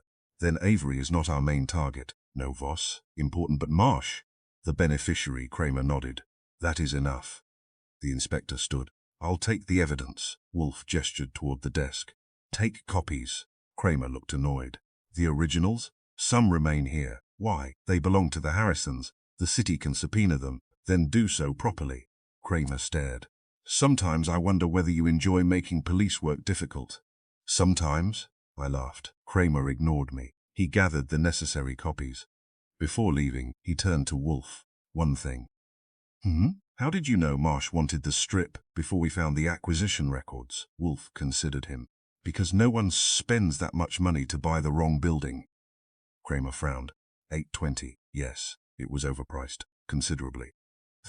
And you inferred the reason. I inferred the need. The strip. Yes. Why? Because every other property surrounding it had a straightforward value. The strip did not. The strip was useless by itself. Unless attached to 820. Exactly. Kramer nodded. That's the part I wouldn't have seen. That is why you have me. Kramer smiled reluctantly. Don't get sentimental. I never do. The inspector left. Charles Harrison remained behind with Eleanor. He stood beside the desk, looking at the original deed. For several seconds he said nothing. Then, may I? Wolfe handed it to him. Charles held the paper carefully. My father kept this in the same cabinet. Yes. All those years, yes. He would have been furious. At what? That somebody could change the meaning of a house without touching it. Wolfe nodded. Your father understood property. Charles smiled. He understood walls. Eleanor touched the old photograph. That marker. Yes, my mother remembered it. She should. She said it was always there. It was. Then someone really did replace it. Yes. Why would anyone think nobody would notice? Wolfe looked at her. Because most people do not photograph their boundaries. She smiled. Fortunately, someone did. Fortunately. Charles looked toward the window. Mr. Wolfe. Will the city correct the record? Yes. And Thomas Avery? He will no longer appear as owner. And Marsh? That is Inspector Kramer's department. Charles nodded. He handed the deed back. Thank you. Wolfe inclined his head. Charles and Eleanor left. I waited until the door closed. Well, Wolfe said nothing. That's the case. Yes, the house never changed owners. No, the records changed, yes. The boundary changed on paper. Yes. The marker changed physically. Yes. The 7-foot strip was the target. Marsh wanted to force the Harrisons into selling. Eventually. How? Once the surrounding properties were consolidated, the Harrison house would have become the final obstacle. Then what? Marsh could offer them a price that appeared generous, but was actually much lower than the assembled value. Correct. And if they refused? The disputed title would make financing, insurance, and eventual sale difficult. I stared at him. So the false ownership wasn't the end. No, it was leverage. Exactly. The plan was to make the Harrisons believe their title was uncertain. Yes. Then pressure them into selling, yes. And once they sold, Marsh would control the entire group of properties. I whistled softly. All that for 7 feet. Wolfe looked at me. 7 feet can be valuable, apparently, especially when it controls access. You're right, naturally. I smiled. There you are, Rose. I expected him to continue explaining. Instead, he walked toward the plant rooms. Where are you going? To inspect the orchids? After all this? Especially after all this. I followed him. The plants stood beneath their lamps in ordered rows. Wolfe examined one flower, then another. He touched a leaf, adjusted a support, watered one specimen with the concentration of a surgeon. I watched him. You know something? The house really does look exactly the same. He paused. Which has... Nothing changed. Jot, physically, the same walls. Yes, same stairs. Yes, same windows. Yes, same family. Yes, same 7-foot strip. Yes. I looked back toward the office. Only the records changed. Wolfe considered that. Then he said, "Buildings are remarkably honest things, Archie." I waited. He adjusted the position of an orchid pot by ½ an inch, provided nobody is allowed to rewrite their addresses. I laughed. That's your final word? It is sufficient. He returned his attention to the orchids. I went back to the office. On the desk, 3 principal documents remained side by side. The original deed, the old ledger, the altered record. 3 pieces of paper that told 3 different versions of the same property. Only one of those versions had ever been true. The house itself had never lied. It had stood there every morning and every evening, indifferent to the claims written about it. The Harrisons had entered through the same door. They had climbed the same stairs. They had looked through the same windows. They had walked across the same 7-foot strip behind the house. No sale had occurred. No transfer had occurred. No owner had changed. Only the story written in the city's records had changed. And that had been enough to make a legitimate house appear illegitimate, an absent property appear present, and a man who had never bought a building appear to own it. That was the danger of paper. It could not move a brick. But it could persuade people that the brick belonged somewhere else. I looked toward the plant rooms. Wolfe was already absorbed in his orchids. The case was finished. Inspector Kramer had the evidence. The Harrisons had their title. Thomas Avery had learned a family grievance could be manipulated into a business proposition. Edwin Marsh had discovered that a city record was not the same thing as ownership, and 814 West 57th Street remained exactly where it had always been. Still standing, still honest, still belonging to the Harrisons. I picked up my hat. Then I stopped. There was something satisfying about the sight of that house in my mind. Not because it had survived a conspiracy, not because Wolfe had solved another impossible problem, but because, after all the documents, all the altered boundaries, all the missing lines, all the old surveys and new filings, reality had proved wonderfully stubborn. The house had refused to move. And in the end, that was enough to tell the truth.